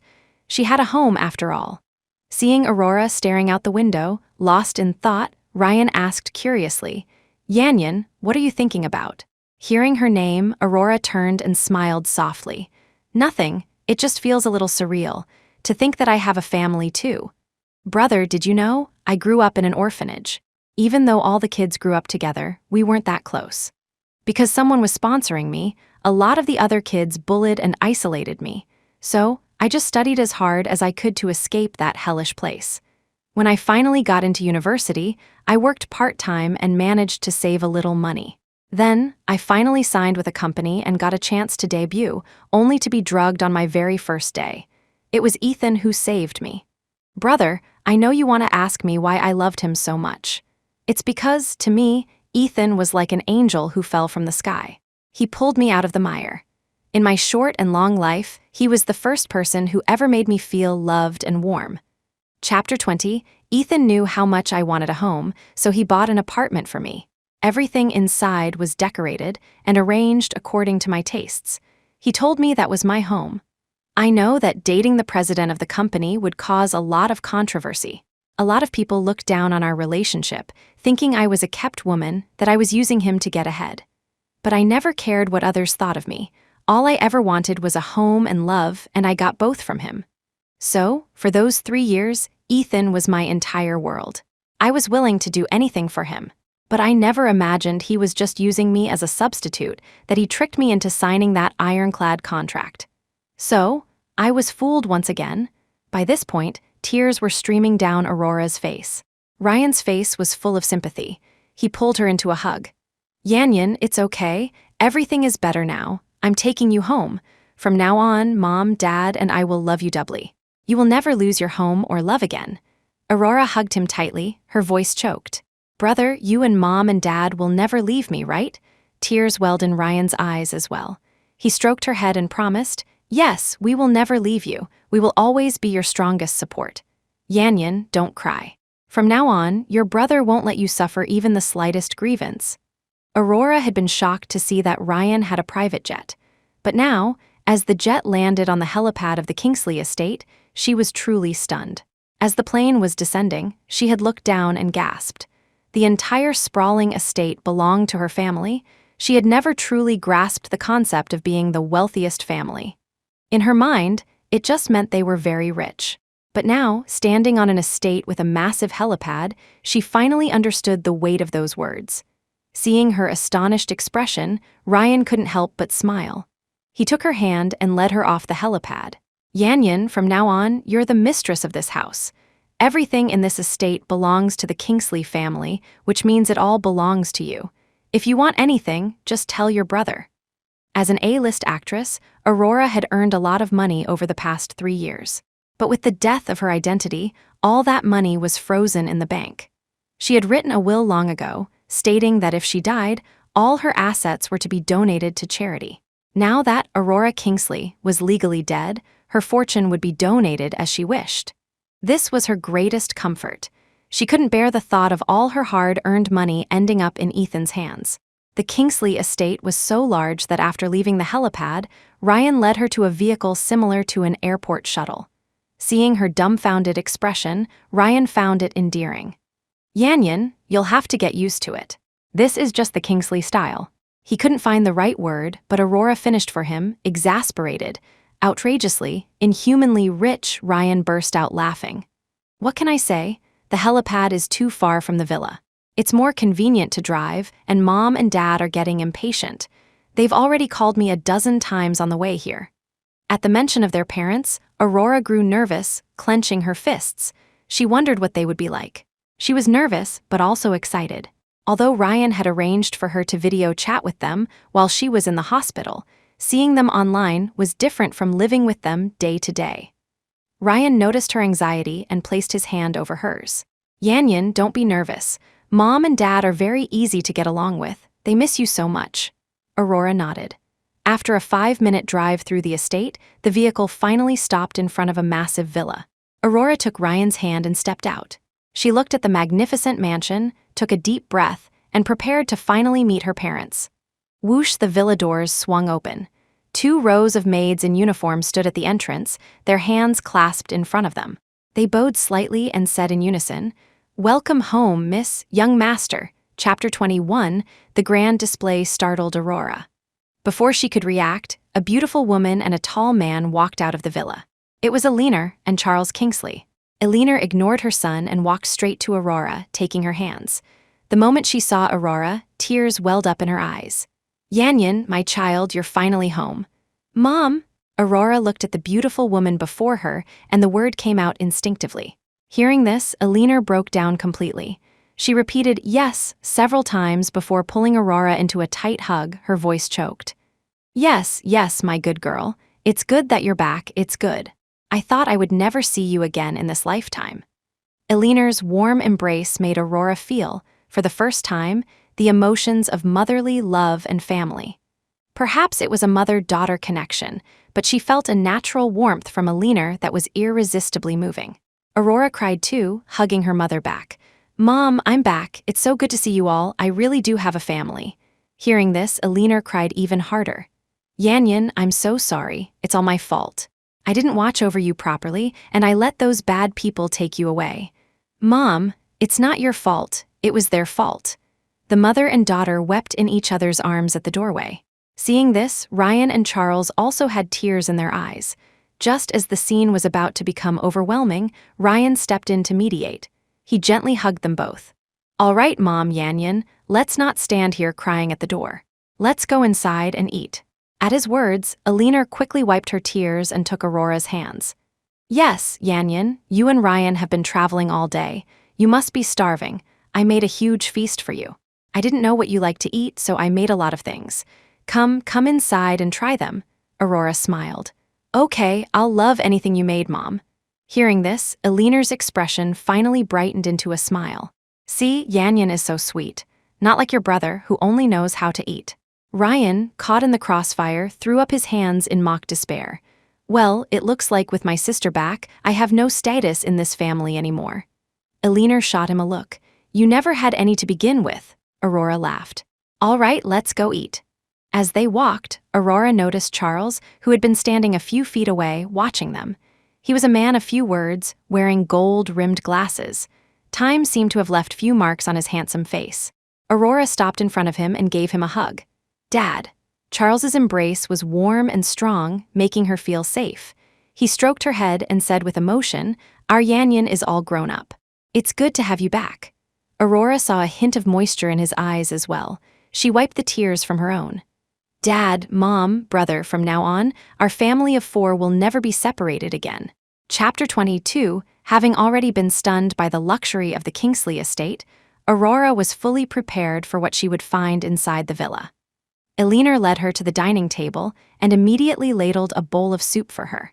It was early winter in America, and nothing was more comforting than a bowl of hot soup. Eleanor carefully placed the bowl in front of her and handed her a spoon, her face full of anticipation. Yanyan, try Mom's soup. I've been simmering it all afternoon. Aurora took a spoonful and smiled. It's delicious, Mom. The winter in America seemed especially cold this year. Aurora had a naturally cold constitution, and after so many years in the orphanage, she had always dreaded the winter. Some people loved winter. It had Halloween, Christmas, hot turkey and bread, snow, and plum blossoms. You could have bubbling hot pot, curl up in a warm bed with a book, go skiing, ice skating, have snowball fights, or even go ice fishing. These were joys unique to winter, but those who loved winter were never poor. For the poor, winter was a deadly season. Its biting cold could steal your life without you even noticing. The poor always wished winter would come later, or better yet, never at all. But this winter, Aurora was no longer afraid. She had a real home, a real family. From now on, she would never fear the cold again. The love and warmth of her family would be enough to get her through every winter. That night, Aurora, Ryan, Eleanor, and Charles talked for a long time. It was mostly Eleanor asking questions and Aurora answering, with Ryan and Charles listening quietly. The 3 of them were desperate to learn about the more than 2 decades of Aurora's life they had missed. After discovering she was their long-lost daughter, Eleanor had found every interview and film Aurora had made in her 3-year career and watched them over and over, often with Ryan and Charles. They were proud to see that even without their guidance, Aurora had grown into a strong, independent woman. When they learned what she had endured with Ethan, they were both angry and heartbroken. Eleanor, in particular, wanted to march right back and demand an explanation from him. Her beautiful, talented daughter had been treated as a substitute for another woman. Eleanor couldn't accept it. In the end, it was Aurora who stopped her. Mom, please don't be angry. In Ethan's mind, I'm already dead. I don't want to have any more contact with him. Just let him think I'm gone. Besides, at the end of the day, I do have to thank him for saving me from that terrible situation 3 years ago. Aurora's reasoning was sound, so Eleanor had to let it go. She lovingly stroked Aurora's face. Yanyan, you are such a kind and understanding girl. From now on, I will never let you suffer even the slightest bit of injustice again. After the long dinner, Eleanor excitedly led Aurora to the room prepared for her. Before opening the door, she said mysteriously, Yanyan, I watched all your interviews and wrote down all your likes and your descriptions of a dream home. I don't know if I got it right, but I tried my best to decorate it just the way you described. I'm still worried you won't like it, but if you don't, that's okay, just tell me what you want to change or add. Eleanor's words brought tears to Aurora's eyes again. It had been so long since anyone had treated her with such care. Was this what having a family felt like? Eleanor opened the door. Aurora looked inside and saw that the entire room was decorated in her favorite shades of purple. It was even more beautiful than the rooms she had decorated for herself. In every corner, she could see the love and effort Eleanor had put into it. Aurora gave her mother a big hug and smiled. Mom, thank you. I love it. Late that night, Aurora lay in her own big bed, feeling a sense of peace she had never known before. From this moment on, she was no longer Aurora Kingsley. She was the daughter of the Kingsley family, Aurora Yanyan Kingsley. Chapter 23, the next morning, Aurora woke up early and looked like she was about to go out. Eleanor, who was just coming downstairs, saw her and asked, Yanyan, where are you going? Aurora turned back. "Mom, I want to get my hair cut." Eleanor came over and gently lifted a strand of Aurora's long, wavy hair. Such beautiful hair, it would be a shame to cut it. But Aurora was determined. Her voice was firm. "Mom, long hair was Aurora Kingsley's signature. And it was because of this hair that Ethan saw me as a substitute for Bianca. In the 3 years I was with him, he loved my hair more than anything. He never let me dye it, perm it, or even think about cutting it. I was under his thumb for 3 years, but now that I'm back with my family, I'm free. The first thing I want to do is cut my hair short to symbolize a new beginning." Eleanor stroked her daughter's head lovingly. "In that case, do whatever you want, Yanyan. But you don't have to go out for a haircut. The Kingsley family has its own stylist. I'll have Mrs. Luo contact her. You just wait here at home." Aurora nodded, came back from the entrance, and sat down at the dining table to have breakfast with her mother. Having breakfast with her daughter for the first time, Eleanor was overwhelmed with emotion. Aurora was 25 this year. After being abducted at the age of 3, they had missed 22 years of her life. It was just an ordinary breakfast, but Eleanor ate with tears in her eyes. Aurora understood what her mother was thinking. She placed a hand on her shoulder. "Mom, don't cry. We have a long future ahead of us. There's no need to regret the time we missed. We have many more years to spend together." Eleanor hugged her back and nodded with a smile. Within an hour, the Kingsley family's personal stylist arrived. Her name was Vivian, a woman with blonde hair and blue eyes. Vivian ran her fingers through Aurora's soft, shiny hair and exclaimed, "Oh my goodness, Miss Kingsley, your hair is incredible. I've been a stylist for 10 years and worked on so many people, and your hair is easily one of the best I've ever seen. How do you take care of it? Can you share your secret?" Aurora blushed at the compliment. "I don't really do anything special, but I've never permed or dyed it, so maybe that's why." Vivian nodded, gathering the waist-length hair in her hands. She asked playfully, "Is a broken heart the reason for cutting off such beautiful hair? A lot of people cut their hair short after a breakup." The question hit close to home, but Aurora wasn't offended. She just smiled. "You could say that. Cutting off long hair symbolizes a new beginning." Aurora told Vivian she trusted her skills and gave her free rein. In the end, Vivian cut Aurora's waist-length hair to just above her shoulder blades and gave her soft, wispy bangs, which made her look younger.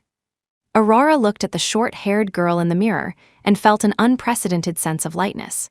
It was just a haircut, but through the reflection, she saw a brand new life. She was no longer the little woman who revolved around Ethan, happy when he was happy, sad when he was sad.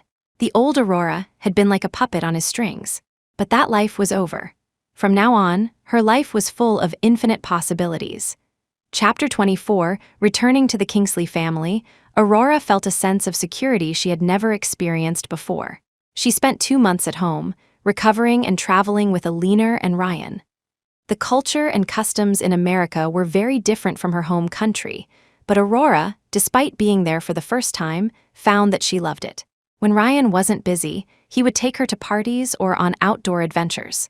On weekends, the family of 4 would have barbecues in the yard, enjoying a leisurely life. But in her 25 years, Aurora had developed a restless nature. After 2 months of relaxation, she began to think about continuing her education. Her decision to attend film school hadn't just been because of her looks. Beauty was actually one of her least remarkable qualities. Aurora had a true passion for acting. In her 3 years in the entertainment industry, she had created many memorable characters. She couldn't have become an A-list actress in just 3 years on looks alone. The entertainment world was full of rising stars. Without real talent, you could be replaced in an instant. Aurora knew this well, so she never slacked off. Even with Ethan's backing, she always put in 120% effort into everything she did. In school, she had always been at the top of her class. After debuting, she refused to fall behind. She approached every job and every role with the utmost dedication. She was clear-headed, talented, hardworking, and knew what she wanted. That's why so many agents in the industry had envied Laura for having such a self-sufficient artist. Now, although she was no longer part of the entertainment world, her love for acting and film remained. So, Aurora applied to the best acting school in America, planning to study film for another 2 years. Even before, she had considered shifting her career focus to film. She had once encountered a film project she loved with an excellent crew. She had auditioned several times, and the director, Mr. Lee, had chosen her for the lead role. His only condition was that she cut her hair short, as the character she was to play had short hair. But because Ethan wouldn't allow it, she had to let the role go. If she had starred in that film, her career would have reached even greater heights. But that was all in the past. The identity of an A-list actress belonged to Aurora Kingsley. The current Aurora was a diligent graduate student of film.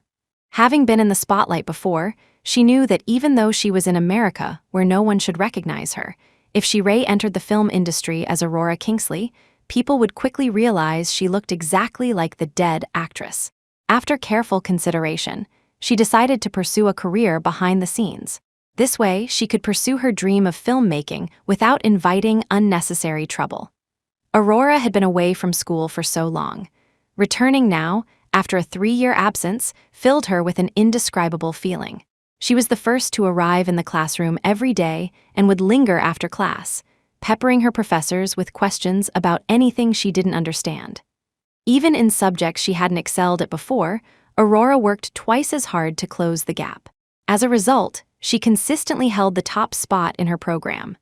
The American film industry was thriving, and in her spare time, on her professors' recommendations, Aurora would go to film sets to learn and help out as a production assistant.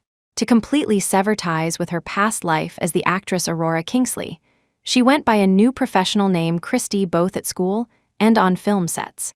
Chapter 25, just as she had worked harder than anyone as the actress Aurora Kingsley, she was just as diligent now as Christy. 2 years into her studies, Christy had already become a well-known intern in Hollywood. Everyone knew about the girl named Christy, who was exceptionally hardworking. She threw herself into her work on set, doing whatever was asked of her, seemingly possessing boundless energy for every role and task. Sometimes Aurora would serve as a lighting stand-in for the lead actress. When the crew was short-handed, she'd help with makeup and styling. She had even held the boom mic. Aurora quickly became one of the crew, learning a great deal from them, and they, in turn, grew very fond of her. After all, it was rare to find someone so hardworking and good-natured. It was hard not to like her. Besides, Aurora was beautiful. Sometimes, when the production needed extras, the director would ask her to step in and play a small part. Over time, the directors discovered that Aurora was also a surprisingly good actress. Gradually, her walk-on roles evolved into parts with a few lines. This time, she even landed 2 scenes with the reigning film emperor, Caspian Shaw. Speaking of the film emperor, Aurora had to admit she was impressed. Caspian Shaw was a Chinese-American who had grown up in the States, giving him a slightly mixed-race appearance. He was about the same age as Aurora. Discovered by a talent scout for his good looks, Caspian landed his first leading role at 17. He was an instant sensation. With his incredibly charismatic acting, his debut film shot him to stardom. 6 years after his debut, at just 23, he won his first Best Actor award. At that time, Aurora had only been in the industry for a year, just starting to get third female lead roles, while Caspian Shaw was already a film emperor. Naturally, Aurora had heard of him, but since she had been based in New York while he was in Hollywood, their paths had never crossed, and he had no idea who she was. Aurora never imagined she would end up on one of his sets. While Caspian was exceptionally talented, famous, and a brilliant actor, he wasn't exactly a workaholic. He was known for his casual, go-with-the-flow personality. In his 10-year career, he had only appeared in 10 films, several of which were just supporting cameo roles. So, seeing him here was a surprise. In her nearly 2 years of working odd jobs in Hollywood, this was the first time she had ever encountered the famous actor. Rumor had it that Caspian was a top-tier wealthy heir who didn't need the money. Acting was just a hobby, so it wasn't uncommon for him to make only 1 film every 2 or 3 years. But any project he joined was guaranteed to be a masterpiece, earning at least a few major award nominations. Caspian had been inactive in the entertainment world for 2 years. Aurora wondered what winds had blown him back this time. She was quite surprised when she saw him on set. Although the crew had been buzzing that the male lead was a very mysterious actor, she never would have guessed it was Caspian Shaw. However, after glancing at the script, Aurora saw that the screenwriter and director were two of his most frequent collaborators. It all made sense then. No one else could have likely coaxed this titan out of retirement. The day Caspian arrived on set, he caused quite a stir.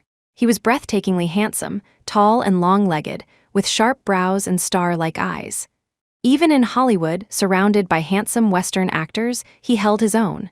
His eyes, in particular, seemed to speak. Caspian's irises were lighter than anyone Aurora had known back in New York. Perhaps due to a lack of melanin, his eyes were a light brown, and his hair was naturally the same shade. When those light brown eyes looked at you, it felt as if they could pull you into an abyss. Chapter 26, the call time was early that day, and as a crew member, Aurora had to be up before dawn. Filming hadn't started yet, and she was dozing off on a small folding stool in a corner when a sudden wave of excited gasps woke her. Drowsily, Aurora rubbed her eyes and looked ahead. Through her blurry vision, she saw a tall man surrounded by a crowd. She stood up, stretching and yawning quietly in her corner, her vision finally clearing. Looking toward the huddle again, she realized the man at the center of it all was Caspian Shaw. He was so tall that even with a crowd around him, his face was fully visible. Aurora stood outside the circle, silently watching him. He had a smile on his face as he signed autographs for the crew members one by one. With a silver fine tipped pen in hand, he patiently signed for each person. It wasn't every day he made an appearance, so now that they had him cornered, everyone wanted an autograph.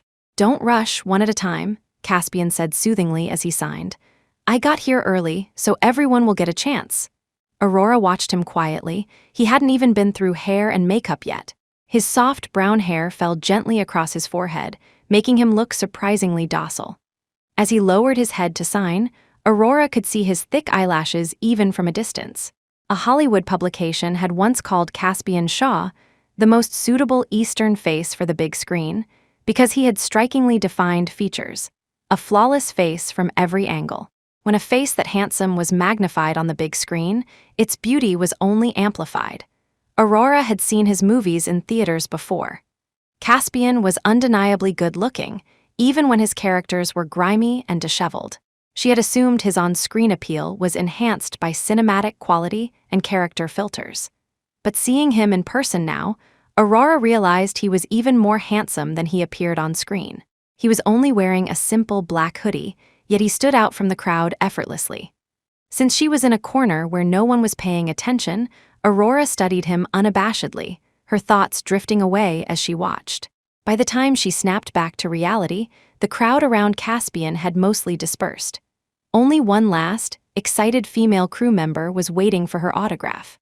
After sending her off with a smile, Caspian turned and saw Aurora staring straight at him.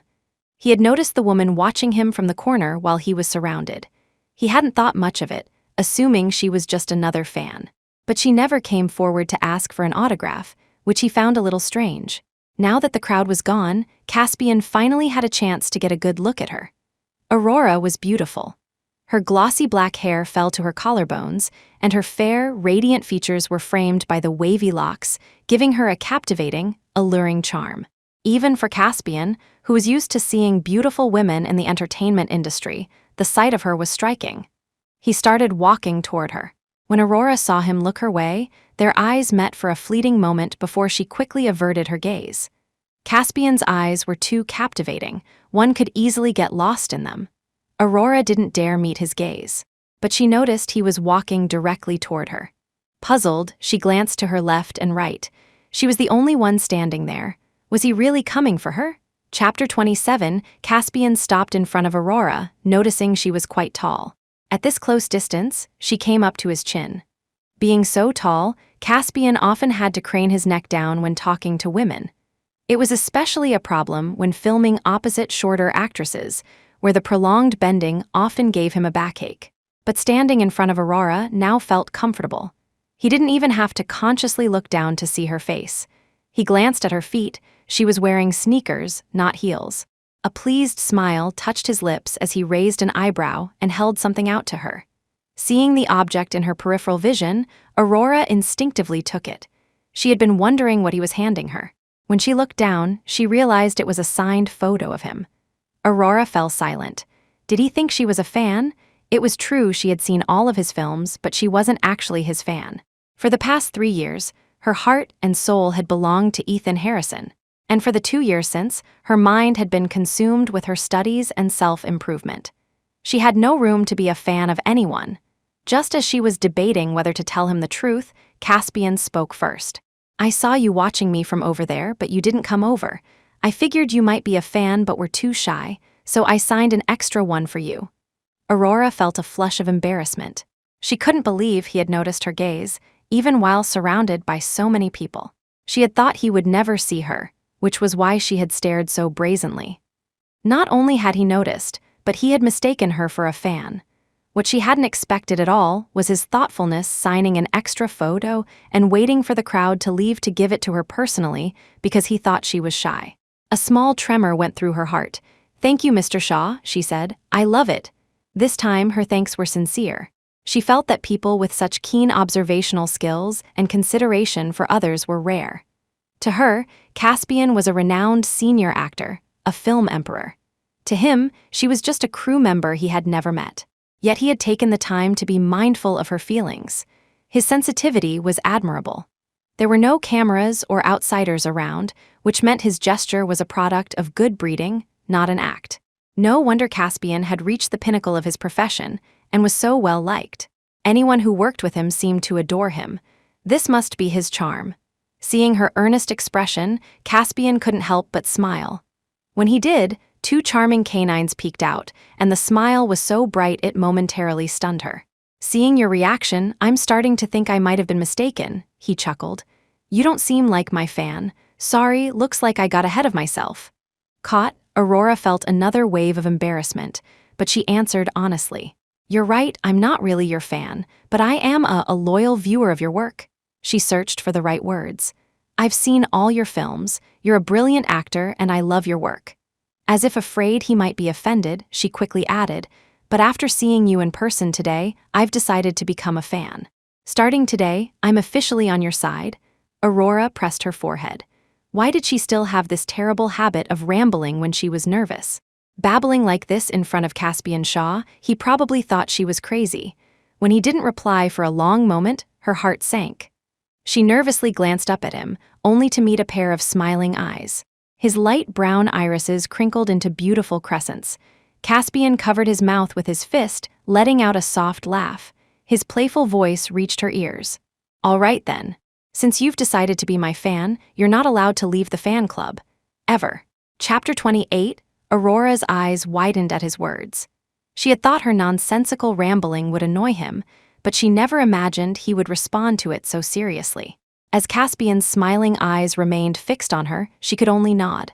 "Are you part of the crew here?" he asked. "What's your name?" "My name is Christy. I'm a graduate student from the film school next door, here as an intern." Caspian nodded in understanding. He was about to say more when the assistant director, megaphone in hand, started calling for him. "Caspian Shaw, Caspian, where are you?" Caspian turned and called back, "Over here." Then, with one last sentence, he hurried away. It took Aurora a moment to process what he had just said. He had said, "See you in a bit, beautiful Eastern girl." Aurora could feel it distinctly. The heart she thought had died long ago had just skipped a beat. She had known she was beautiful since she was a child, but she had never been proud of her looks. Firstly, growing up in an orphanage had left her with a deep-seated insecurity. Secondly, she had always believed beauty was a double-edged sword, bringing both advantages and disadvantages. Countless people had praised her beauty over the years. Some of their compliments were laced with flirtation, others with jealousy, envy, or affection. Only Caspian's praise held genuine affirmation. It was devoid of any other emotion, just a simple acknowledgement, like a gold star from a kindergarten teacher. Aurora felt that though she had met him less than an hour ago, her mind was already in turmoil. She took a moment to compose herself before returning to the set. A large group was gathered, working in silence. Everyone was focused on their tasks, the only sounds being the actor's dialogue and the director's voice. Filming had already begun. Aurora tiptoed to the edge of the set and watched quietly. It was Caspian's scene. He and another actress were supposed to be walking down a tree-lined path, talking. But after several takes, the director was still not satisfied and was now fuming. Aurora whispered to her friend on set, a production assistant named Jessica, "What's going on? Why is the director so angry? Isn't Caspian his favorite actor?"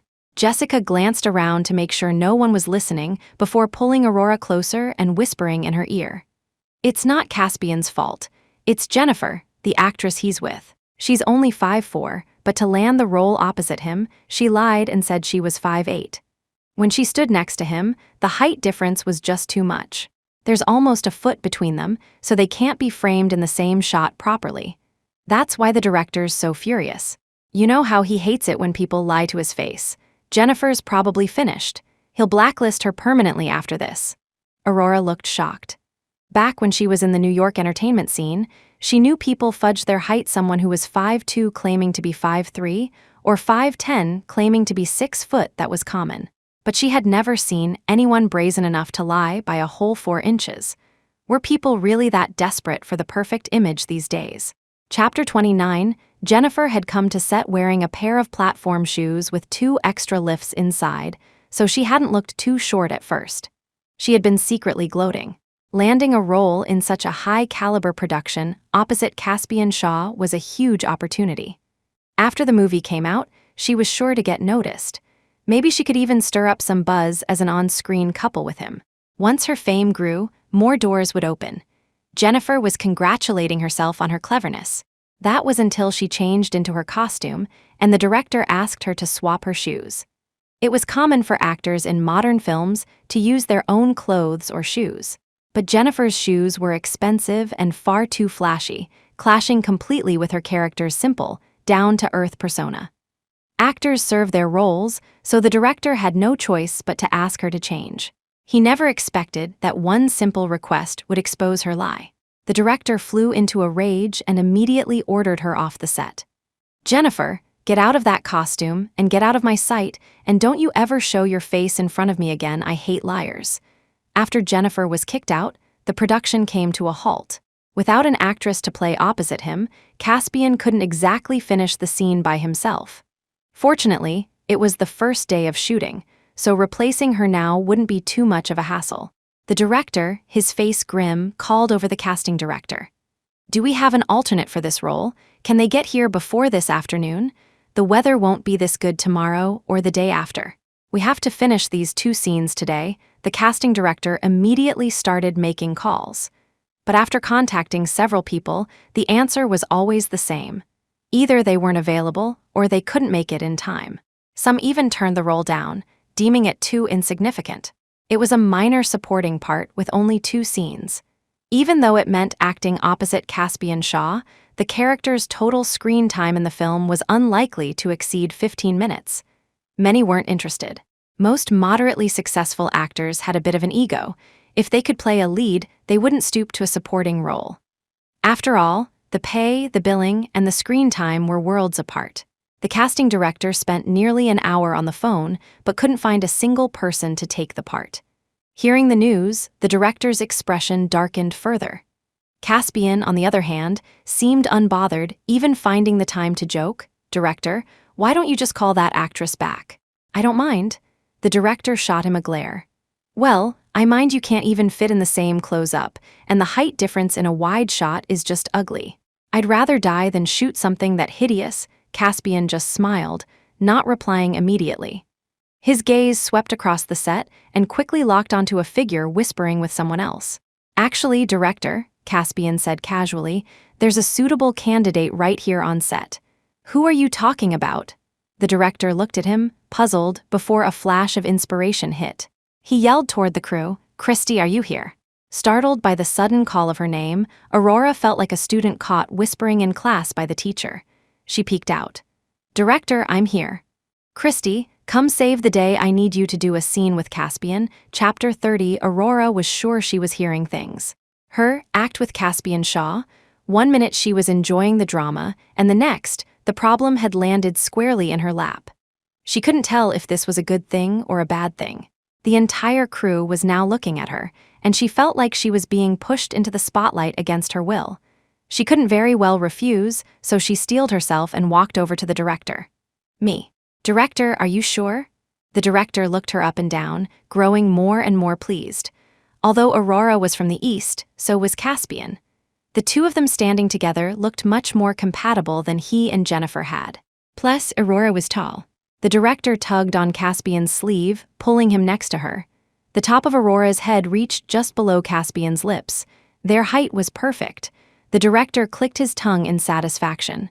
"Christy, how tall are you? This is the first time I've seen a woman whose height complements Caspian's so well." "Without shoes, I think I'm 5'8", Aurora replied after a moment's thought. The director grinned. "Oh, Caspian is 6'2", which means you're exactly 6 inches shorter. Visually, that's the perfect height difference. No wonder you two look so good together." Aurora awkwardly touched her nose, her eyes darting away. "Director, can I really do this? I haven't even read the script, and you want me to act opposite the film emperor? I'm afraid I won't be able to handle it." The director waved his hand dismissively. "Don't worry, I have faith in you. There are no lines in this scene. You play Caspian's girlfriend, and the two of you are taking a walk down this path. The scene is about you two having to part ways shortly after getting together. You're walking him to the station.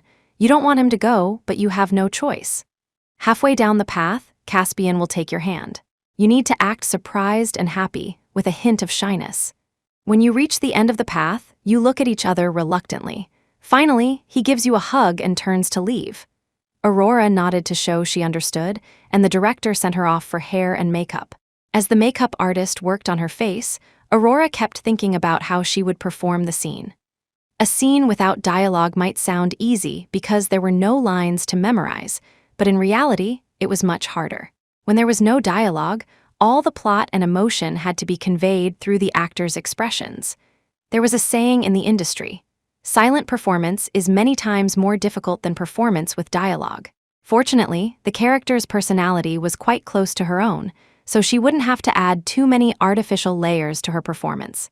The stylist braided her hair into 2 small plaits and dressed her in a white shirt and a pleated skirt, which gave her a sweet, gentle, and youthful look. Aurora already had a great foundation and took good care of her skin, so the hair and makeup process was quick, taking less than half an hour. The director looked at the transformed Aurora and nodded in satisfaction. "Christy, I should have just cast you from the start. This look suits you much better than it did Jennifer." Aurora smiled. "Thank you for the compliment, director." After all the delays, the scene that was supposed to shoot at 8 in the morning was now scheduled for 10. Thankfully, the weather was on their side. The 10 o'clock sun wasn't harsh, just a little brighter than it had been at 8. Standing next to Caspian waiting for the call to action, Aurora couldn't help but take a deep breath. This was her first real acting role in 2 years. Although she had done many extra parts for various directors before, most were nameless characters. But this time, by a twist of fate, she was playing the unforgettable ex-girlfriend of the male lead. Though the role was small, it was significant, and more importantly, her co-star was Caspian Shaw. Caspian glanced at her from the side. He noticed her nervousness and teased, "Don't be nervous, my little girlfriend." Chapter 31. At Caspian's words, a blush crept up to the tips of Aurora's ears. She was about to say something when the director shouted through his megaphone, "Everyone ready, and 3, 2, 1, action." A crew member quickly snapped the clapperboard in front of them, and the scene began. Aurora and Caspian walked side by side down the plain tree-lined path. They were silent, but the air between them crackled with unspoken emotion. The director held his breath, his eyes glued to the monitor. On the small screen, Aurora and Caspian stood close together, the handsome man and beautiful woman a feast for the eyes. Aurora looked down, her face a mask of restrained sorrow, while Caspian's expression was one of helpless resignation. He took her hand. "I'm leaving," he said softly. "Don't look so sad, be happy. Give me a smile." Aurora didn't pull her hand away. Instead, she turned her face aside, refusing to look at him. Caspian smiled at her reaction and squeezed her hand a little tighter. They walked the rest of the way in silence. When they reached the end of the path, he gently pulled her into his arms. Aurora didn't embrace him back. Her hands hung stubbornly at her sides, but her eyes were already glistening with tears. "Wait for me to come back," Caspian whispered. "I'll marry you then, okay?" She didn't answer, but she slowly raised her arms and wrapped them around his waist in a silent response. A boyish grin spread across Caspian's face. He placed a kiss on the top of her head, then turned and walked away. Cut, great, that's a wrap on that one. Aurora wiped the tears from the corners of her eyes. Hearing the director call cut after just one take, she could hardly believe it. As the director walked over with a beaming smile, she couldn't help but ask, "Director, did we really get it in one take? Shouldn't we do another one?" The director patted her on the shoulder. "No need. That take was perfect." "Christy, your acting is even better than I imagined," he praised. "I didn't even give you a script, yet you perfectly embodied the scene. And you weren't intimidated by Caspian at all. You caught every cue he threw at you. If I hadn't pulled you in at the last minute to save the day, I would have thought you two rehearsed this beforehand. And you and Caspian have amazing chemistry. Watching you on the monitor, wow, you two look so right together." Aurora was a little embarrassed by the praise. "Not at all, it's because you directed the scene so well." Caspian chimed in with a smile. "Don't be modest, Christy. You're a really good actress." He thought for a moment, then asked, "But with skills like that, have you acted professionally before?" At his question, Aurora stiffened. Before she could think of an answer, the director jumped in. "Caspian, you've been away for 2 years, so you wouldn't know. Christy is a grad student at the film school next door. She helps out on sets around Hollywood whenever she has free time. I'm sure I've mentioned her to you. You big stars are so forgetful. Christy's been working on sets here for 2 years. She's incredibly diligent, always the first to volunteer for any task. Everyone here knows her." A look of realization dawned on Caspian's face. "Oh," he said admiringly. "So she's a workaholic." After that scene, the production had to move on to the lead actress's part. The director, now busy, hurried off, leaving Caspian and Aurora behind. Everyone on set was bustling around to prepare for the next shot, leaving the two of them as the only idle ones. Caspian's gaze never left Aurora, but she didn't have the courage to meet his eyes. Though it was just a simple hand hold and a hug for a scene, her face still felt hot, probably because it had been so long since she'd had any close contact with a man. When Caspian had held her, even though she was immersed in the role, she could hear her own heart pounding like a drum. Perhaps because it was rare to meet someone from back home in a foreign country, she felt a natural sense of affinity toward him. His embrace had been so warm and vast, bringing an inexplicable sense of peace. Chapter 32, seeing that the tips of Aurora's ears were still bright red, Caspian found it amusing. He teased, "Christy, why are you so shy? All we did was hold hands and hug, and your ears are still red." Aurora covered her ears, protesting. "No, I'm just hot," Caspian chuckled and sat down in a folding chair on set. He twisted open a bottle of mineral water and handed it to her before opening one for himself. He took a sip and said casually, "Well, I hope it's not shyness, because our next scene together is a kiss scene." Aurora, who had just taken a drink of water, choked and started coughing violently. After a few coughs, she managed to catch her breath and asked in shock, "What did you say?" Caspian repeated with an innocent look, "I didn't say anything." But she had heard him loud and clear. "My next scene with you is a kiss scene?" she exclaimed in disbelief. Caspian nodded, but Aurora was far from calm. "Didn't the director say my character only has 2 scenes? How can there be a kiss scene?" He shrugged. "Because your character is my unforgettable ex-girlfriend, the one who lives on in my memory. Your scenes appear as flashbacks in the movie. And since they're memories, they have to be significant moments. We can't exactly have a flashback of us drinking tea and making small talk, can we?" Aurora was at a loss for words. He had a point. And for 2 characters who were boyfriend and girlfriend, a kiss scene was perfectly normal. Except, Aurora had never filmed a kiss scene before. When she debuted 5 years ago, she was already with Ethan Harrison. At first, roles with romantic scenes were out of her reach. Later, when she was offered them, Ethan strictly forbade her from taking them. She had been heavily criticized by anti-fans for it at the time. Ethan was extremely possessive. He wouldn't even allow her to film scenes involving holding hands or hugging, let alone kissing. So, despite being an actress for 3 years, she had never done a single intimate scene. Back then, she had been so deeply in love with Ethan that she was willing to obey his every command. Besides, she was naturally shy to begin with, but she never imagined her first on-screen kiss would come so suddenly. Noticing her hesitation, Caspian asked, "What's wrong? You've never filmed a kiss scene before?" "Right, of course. If holding hands and hugging makes you this shy, you've definitely never done a kiss scene." "So what if I haven't? Neither have you, Aurora blurted out, a mix of anger and embarrassment making her reckless. She had seen all of Caspian's films, so she knew he had never had any intimate scenes either. The characters he played were often tragic figures from humble backgrounds, many of whom didn't even have a love story. So this wouldn't just be her first on-screen kiss, it would be his too. Instead of getting angry, Caspian laughed. Christy, you even know that I've never filmed a kiss scene. Are you sure you're not really my fan? Aurora turned her head away, ignoring him. In her mind, she was already trying to figure out how to tactfully decline the scene with the director. Caspian saw right through her. He smiled. Thinking about how to get the director to recast your role? Don't bother. He's too happy with our pairing. He'll never agree to it. Christy, aren't you from the film school next door? I remember their motto is something about sacrificing everything for art and for the character. How come when it's your turn, you can't even handle one little kiss scene? Or is it, you just don't like me? Chapter 33. At Caspian's words, Aurora felt a pang of guilt. She quickly waved her hands.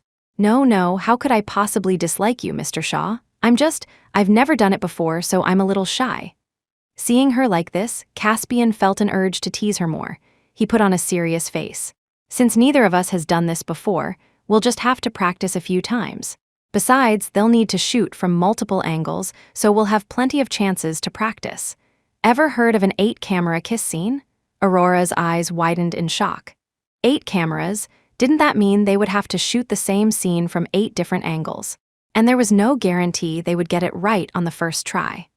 Although she'd never filmed a kiss scene, she'd seen others do it, and it always required multiple angles. Directors were also more demanding with intimate scenes. She remembered being on one set where the director made the lead actors reshoot a kiss more than 10 times because he felt it wasn't passionate enough. The thought made her heart sink. It wasn't that she had a problem with Caspian, but they had only known each other for 2 hours, and now she had to film a kiss scene with him. It felt a bit much. She knew he was handsome and a great actor, and certainly not the type to take advantage of the situation. Still, she couldn't help but feel embarrassed. Her mind was a jumbled mess. Her eyes involuntarily drifted to his lips. Even his lips were perfectly shaped. Aurora felt her cheeks grow warm. Seeing her expression, Caspian found the situation utterly amusing. He let out a laugh but decided to stop teasing her. All right, stop overthinking. I know you're sensitive. I was just messing with you.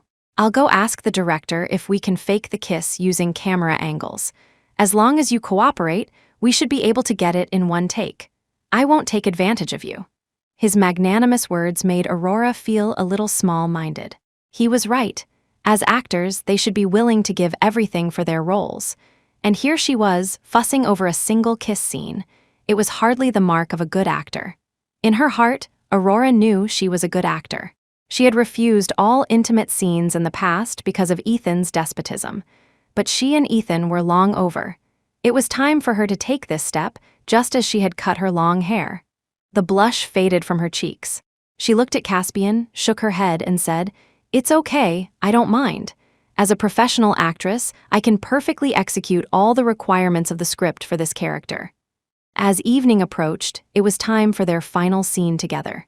The stylist changed her into a long dress that flowed down to her ankles, concealing everything beneath. Her long hair was swept up into a simple bun, giving her a more gentle and elegant look. In the script, 2 years had passed since the lovers last parted. Now, reunited at last, they were overcome with emotion and couldn't help but share a passionate kiss upon seeing the person they had longed for. The weather was perfect, as if to match the sweetness of the scene. The dusk sky was painted with streaks of pink clouds, a breathtaking sight. Aurora stood waiting, expectantly looking for her lover's return. Caspian ran toward her from a distance. As he reached her, he wrapped an arm around her slender waist, pulling her into his embrace. He cupped her face and pressed a deep, passionate kiss to her lips. Again, no words were spoken, but the tender, lingering kiss conveyed all their longing and devotion. Everything was said without a sound. Time seemed to stand still. In that moment, it felt as though they were the only 2 people in the world. After a long, deep kiss, they finally broke apart and held each other in a tight embrace. At last, the director called out, "Cut, that's a wrap." Just as they had expected, they nailed the kiss scene in a single take. But the rush of emotions didn't subside so quickly. Caspian held Aurora tightly, as if he wanted to absorb her into himself. His voice was soft and a little hoarse. He said, "Yanyan, I've finally found you." Chapter 34. Aurora had been trying to compose herself, but Caspian's words made her freeze on the spot. Although they were both from New York, they had been speaking English on the Hollywood set. But what Caspian had just said was in Mandarin, and he had clearly called her Yanyan.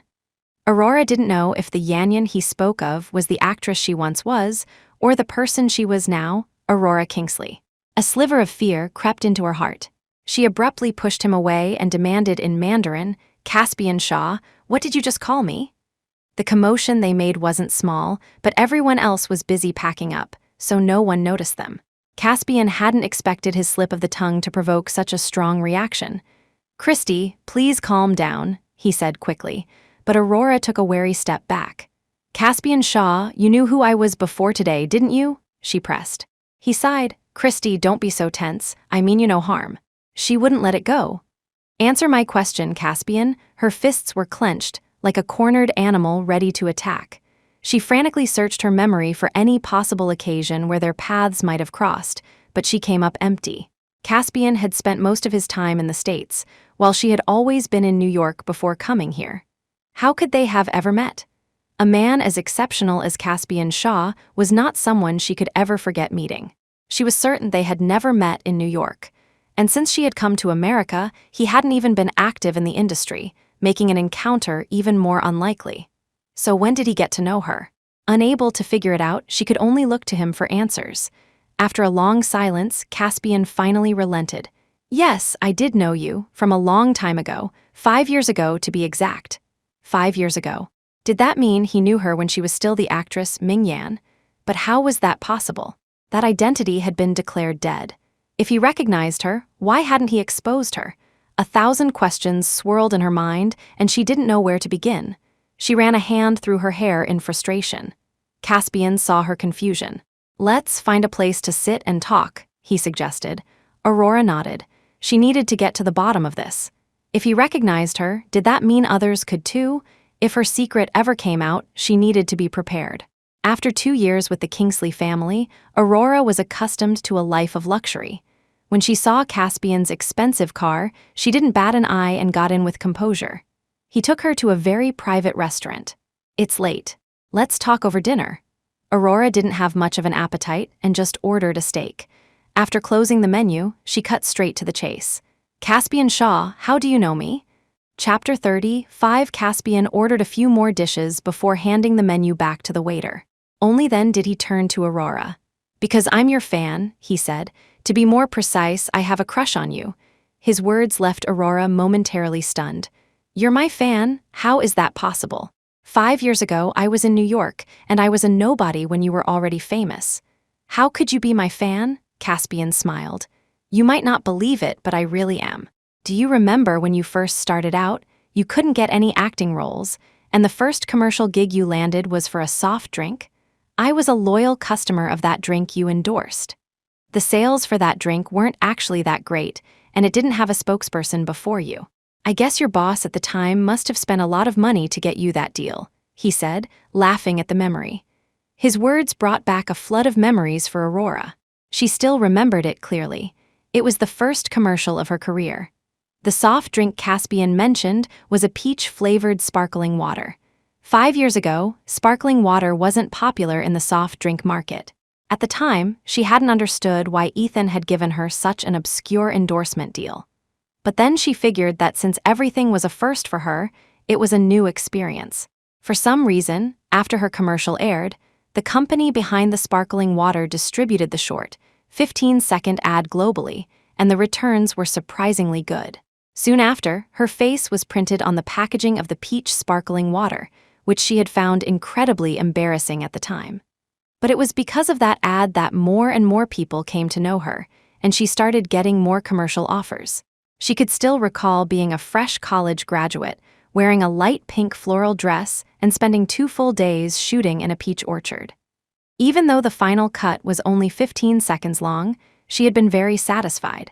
It was, after all, her very first professional work. She never would have imagined that Caspian Shaw had seen that ad, which, looking back, seemed almost silly. "You saw that commercial?" "I didn't see the ad at first. I just really liked that sparkling water, so I'd always restock at the supermarket as soon as I ran out at home. Then one day, I saw your picture on the box and the bottle. I thought it was strange because the drink had never had a spokesperson before. I remember in the photo, you had long hair and a beautiful smile. I thought you were very pretty. Later, I saw your commercial on TV, the one where you're running through a peach orchard in a little pink dress. The concept was pretty cheesy, but there's no denying that you looked beautiful even in such a silly ad. Especially your smile. It had this way of hitting you right in the heart. I think that's one of the reasons you had so many male fans later on." It was true. Among her peers in the New York entertainment circle at the time, Aurora had the largest male fan base. She had always found it strange herself, but she never thought it could have been because of that commercial. "So that's what you guys liked?" she asked, dumbfounded. Caspian smiled. "I don't know about anyone else, but I liked it a lot." Chapter 36, "So that's how you knew me?" Aurora still found it hard to believe. The words he had whispered while holding her were filled with so many emotions she couldn't decipher, as if he had known her for years. "Yes, I drank a bottle of that sparkling water every day.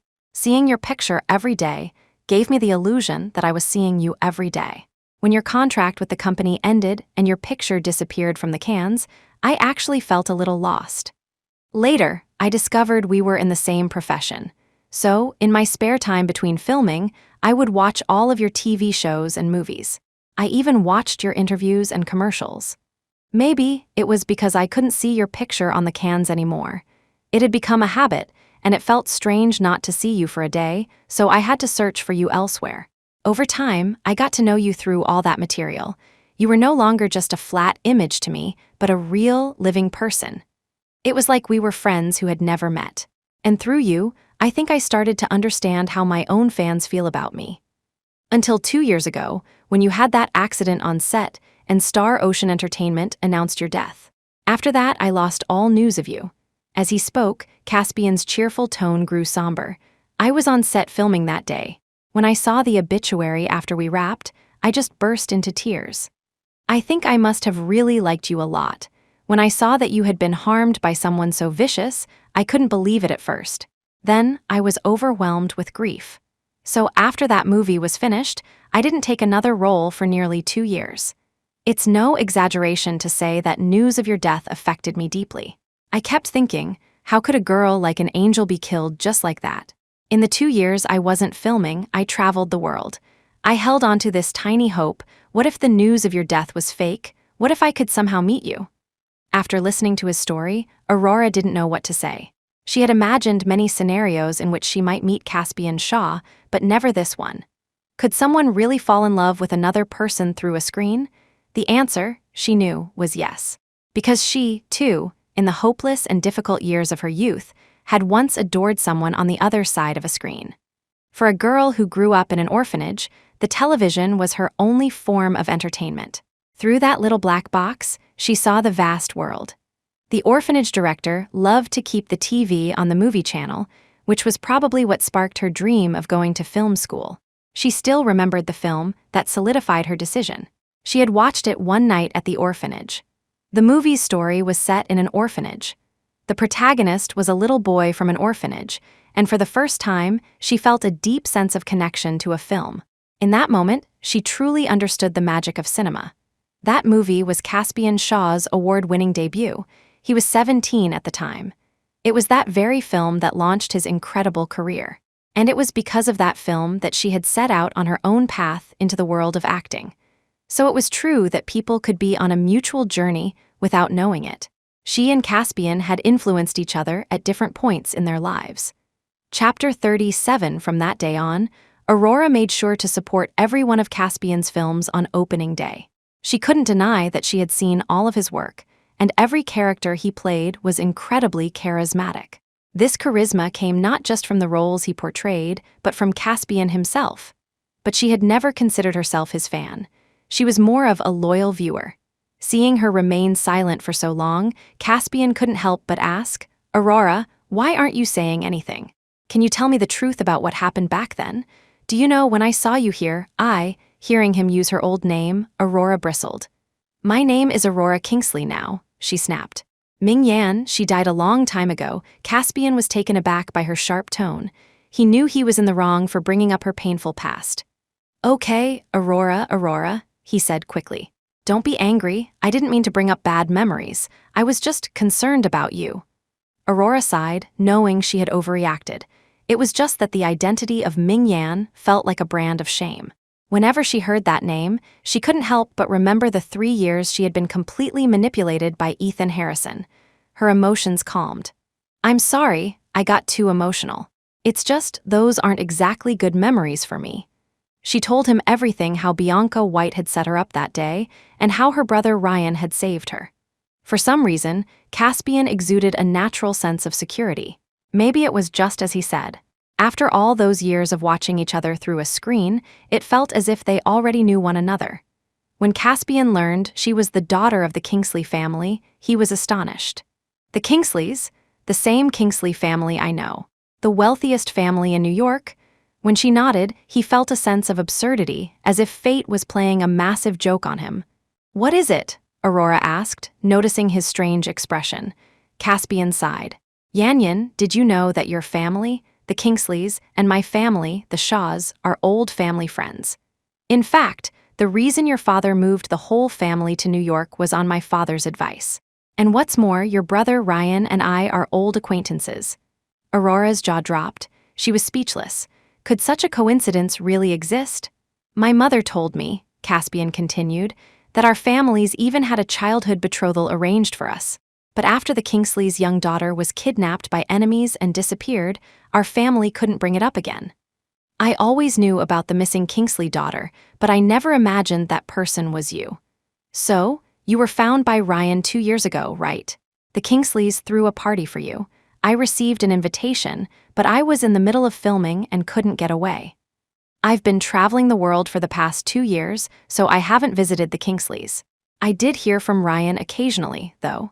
He mentioned his sister was trying to make it in Hollywood and asked if I could help her out. I think I just gave him some non-committal answer at the time. As Caspian connected the dots, the story became more and more unbelievable, even to him. So while he was mourning the death of Ming Yan, he had missed the opportunity to meet Aurora Kingsley when it was handed to him on a silver platter. She had been right there within his reach, yet he had spent 2 years searching for her in vain. Caspian didn't know whether to call it fate's punishment or its gift, but at least, despite all the twists and turns, he had finally found her. Chapter 38. Hearing Caspian's story, Aurora remembered that she had indeed met his parents. In fact, his mother had taken a particular liking to her, always holding her hand and chatting for ages whenever she visited the Kingsley estate. Mrs. Shaw was constantly telling Aurora how wonderful her son was, and Aurora had even sensed a bit of matchmaking in her words. But at the time, she was just starting to heal from the emotional wounds Ethan had inflicted and had no interest in romance, so she had politely declined Mrs. Shaw's kind intentions. Thinking back now, Mrs. Shaw had praised her son endlessly, but she had never once mentioned his name. Otherwise, they might not have missed out on these past 2 years. As the full picture became clear, both Aurora and Caspian couldn't help but find it amusing. Fate had truly played a grand joke on them. Yan, Caspian said softly, all those years you were away from home, were you okay? Aurora raised an eyebrow. I've made my peace with it. Looking back on the past 27 years, I think everything, good and bad, was a gift from fate. Seeing the look of acceptance on her face, Caspian finally felt a sense of relief. Aurora looked at him.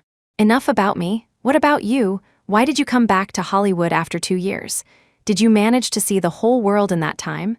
Caspian shook his head. Not even close. I went to 22 countries on my own, but that's a far cry from seeing the whole world. Oh, I see, Aurora nodded. You came back because the director and his team are your usual collaborators, right? I remember you've worked with them on several films. It makes sense you'd do them a favor. Caspian stared at her intently. Actually, the reason I came back to Hollywood to film was because the director sent me a video. He said a very dedicated intern named Christy had shown up in Hollywood over the past 2 years. She was a grad student from the film school next door who worked on various sets for free. He said she was beautiful and had a real talent for acting, but for some reason, she was determined to stay behind the scenes. He told me that if you were willing to be his leading lady, he was certain he could make you a star, but you refused every time he brought it up. He said he'd never met anyone in Hollywood who loved films so much but refused to act in them. He called you Hollywood's newest oddity, right after me. He said we were polar opposites, one overly diligent, the other overly lazy. The director told me he begged you for a long time before you finally agreed to a cameo with only a few shots. And the video he sent me was of those few shots. Aurora's relaxed expression slowly turned to one of astonishment.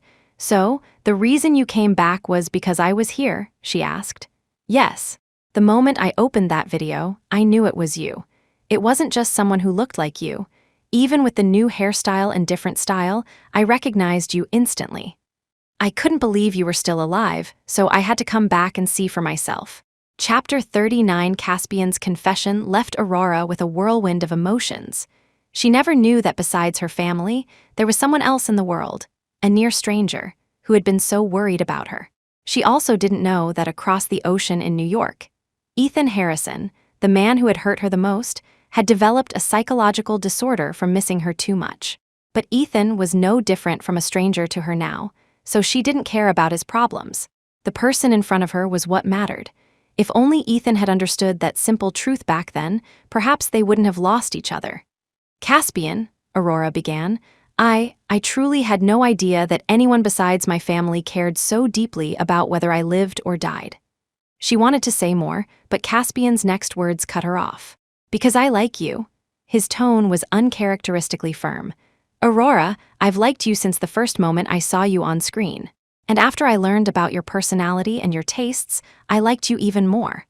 Every role you played, every word you said in an interview, every little thing you shared about yourself, I remember it all perfectly. I know that getting to know someone through a screen has its limits, so I tried every way I could to meet you. You probably don't know this, but I was at every one of your fan meetings, as long as my schedule allowed it. But just when I was about to ask a mutual friend in the industry to introduce us, I heard the news of your death. I was devastated. It felt like I had finally gotten a ticket to an amusement park, and just as I was about to go, I was told the park had closed down forever. Aurora, do you believe in destiny? Our families are old friends. We had a childhood betrothal. We missed so many chances to meet, yet here we are, reunited after all this time. I can't help but feel that this is fate giving us a chance. Every word of Caspian's confession was sincere, and Aurora felt herself moved by his emotion. It was true. They had been toyed with by fate so many times, yet they still found their way to each other. So, Aurora, can you give me a chance to pursue you? Caspian's eyes were fixed on her, unwilling to miss a single flicker of her expression. Tears welled up in Aurora's eyes. All she had ever longed for was a family and the feeling of being loved. In the past 2 years, she had found her family, but she had yet to experience what it was like to be truly cherished by someone outside of it. But now, here was a man standing before her, telling her with utmost sincerity how he had loved her for so many years. Such genuine emotion, such a humble request who could possibly refuse. At the very least, Aurora couldn't refuse the man who had once been a light in her bleak life. She wiped a tear from her eye and answered, her voice choked with emotion. Okay, I'll give you a chance. A look of pure joy spread across Caspian's face. Really? Yanyan, you're willing to give me a chance? This is wonderful. Chapter 40. Just as he finished speaking, their long-awaited dinner finally arrived. Aurora glanced at the other dishes Caspian had ordered and was surprised to find they were all her favorites. She looked up at him, puzzled. Before she could ask, he explained. Before coming here, I paid a visit to your family and asked your mother about your preferences. I found that they matched exactly what you said in your old interviews. It seems you were a very honest celebrity. Caspian's words made her laugh. Of course, honesty is the best policy. Over dinner, they talked about everything under the sun and were amazed to discover how much their values and tastes aligned, even beyond what was shown on camera. Perhaps they really were destined for each other. After a satisfying meal, Caspian said, Yanyan, you probably don't know this, but I was at the only fan signing event you ever held in New York. Every fan there got to write down a sentence for you to sign. Do you remember what I asked you to write for me? Of course, she didn't, but she played along. What did I write? You wrote, "We are lovers who have never met." From that day on, Caspian asked Aurora out on a date whenever he was free. Sometimes they went hiking, sometimes they went skiing, and sometimes she would accompany him to places on his world tour map that he had yet to visit. When their parents found out, they were overjoyed. The two families were already close friends, and the prospect of becoming in-laws was more than they could have hoped for. They knew each other inside and out. A marriage between their children was the perfect outcome. 9 months later, the film they had worked on together was released during the holiday season. It was an instant hit, receiving rave reviews and becoming the box office champion of the year. Both the Kingsley and Shaw families went to see it together, renting out an entire theater to support their children's work. When the kiss scene came on screen, Aurora couldn't help but cover her face in embarrassment. Had they really kissed that passionately? A year later, Aurora returned to the entertainment industry as Christie and, alongside Caspian, carved out her own space in Hollywood. That same year, Ethan Harrison discovered that she was still alive and flew to America to beg for her forgiveness, only to be turned away at her door. He persisted for a month before finally giving up and returning to New York, utterly defeated. 2 years later, the Kingsley and Shaw families announced the union of their children. Aurora and Caspian shared the news of their engagement with their fans, receiving thousands of blessings. On their wedding night, Caspian reverently placed a stunningly large diamond ring on her finger. After a deep and loving kiss, he whispered in her ear, "Yan, from the very first day we met, you promised to be my fan for life. Now you have no chance to back out, because I'll be by your side to supervise you every single day from now on." Aurora hugged him tightly, feeling a happiness she had never known before. Hearing his words, she couldn't help but smile. "I know, my superstar. I will love you for a lifetime."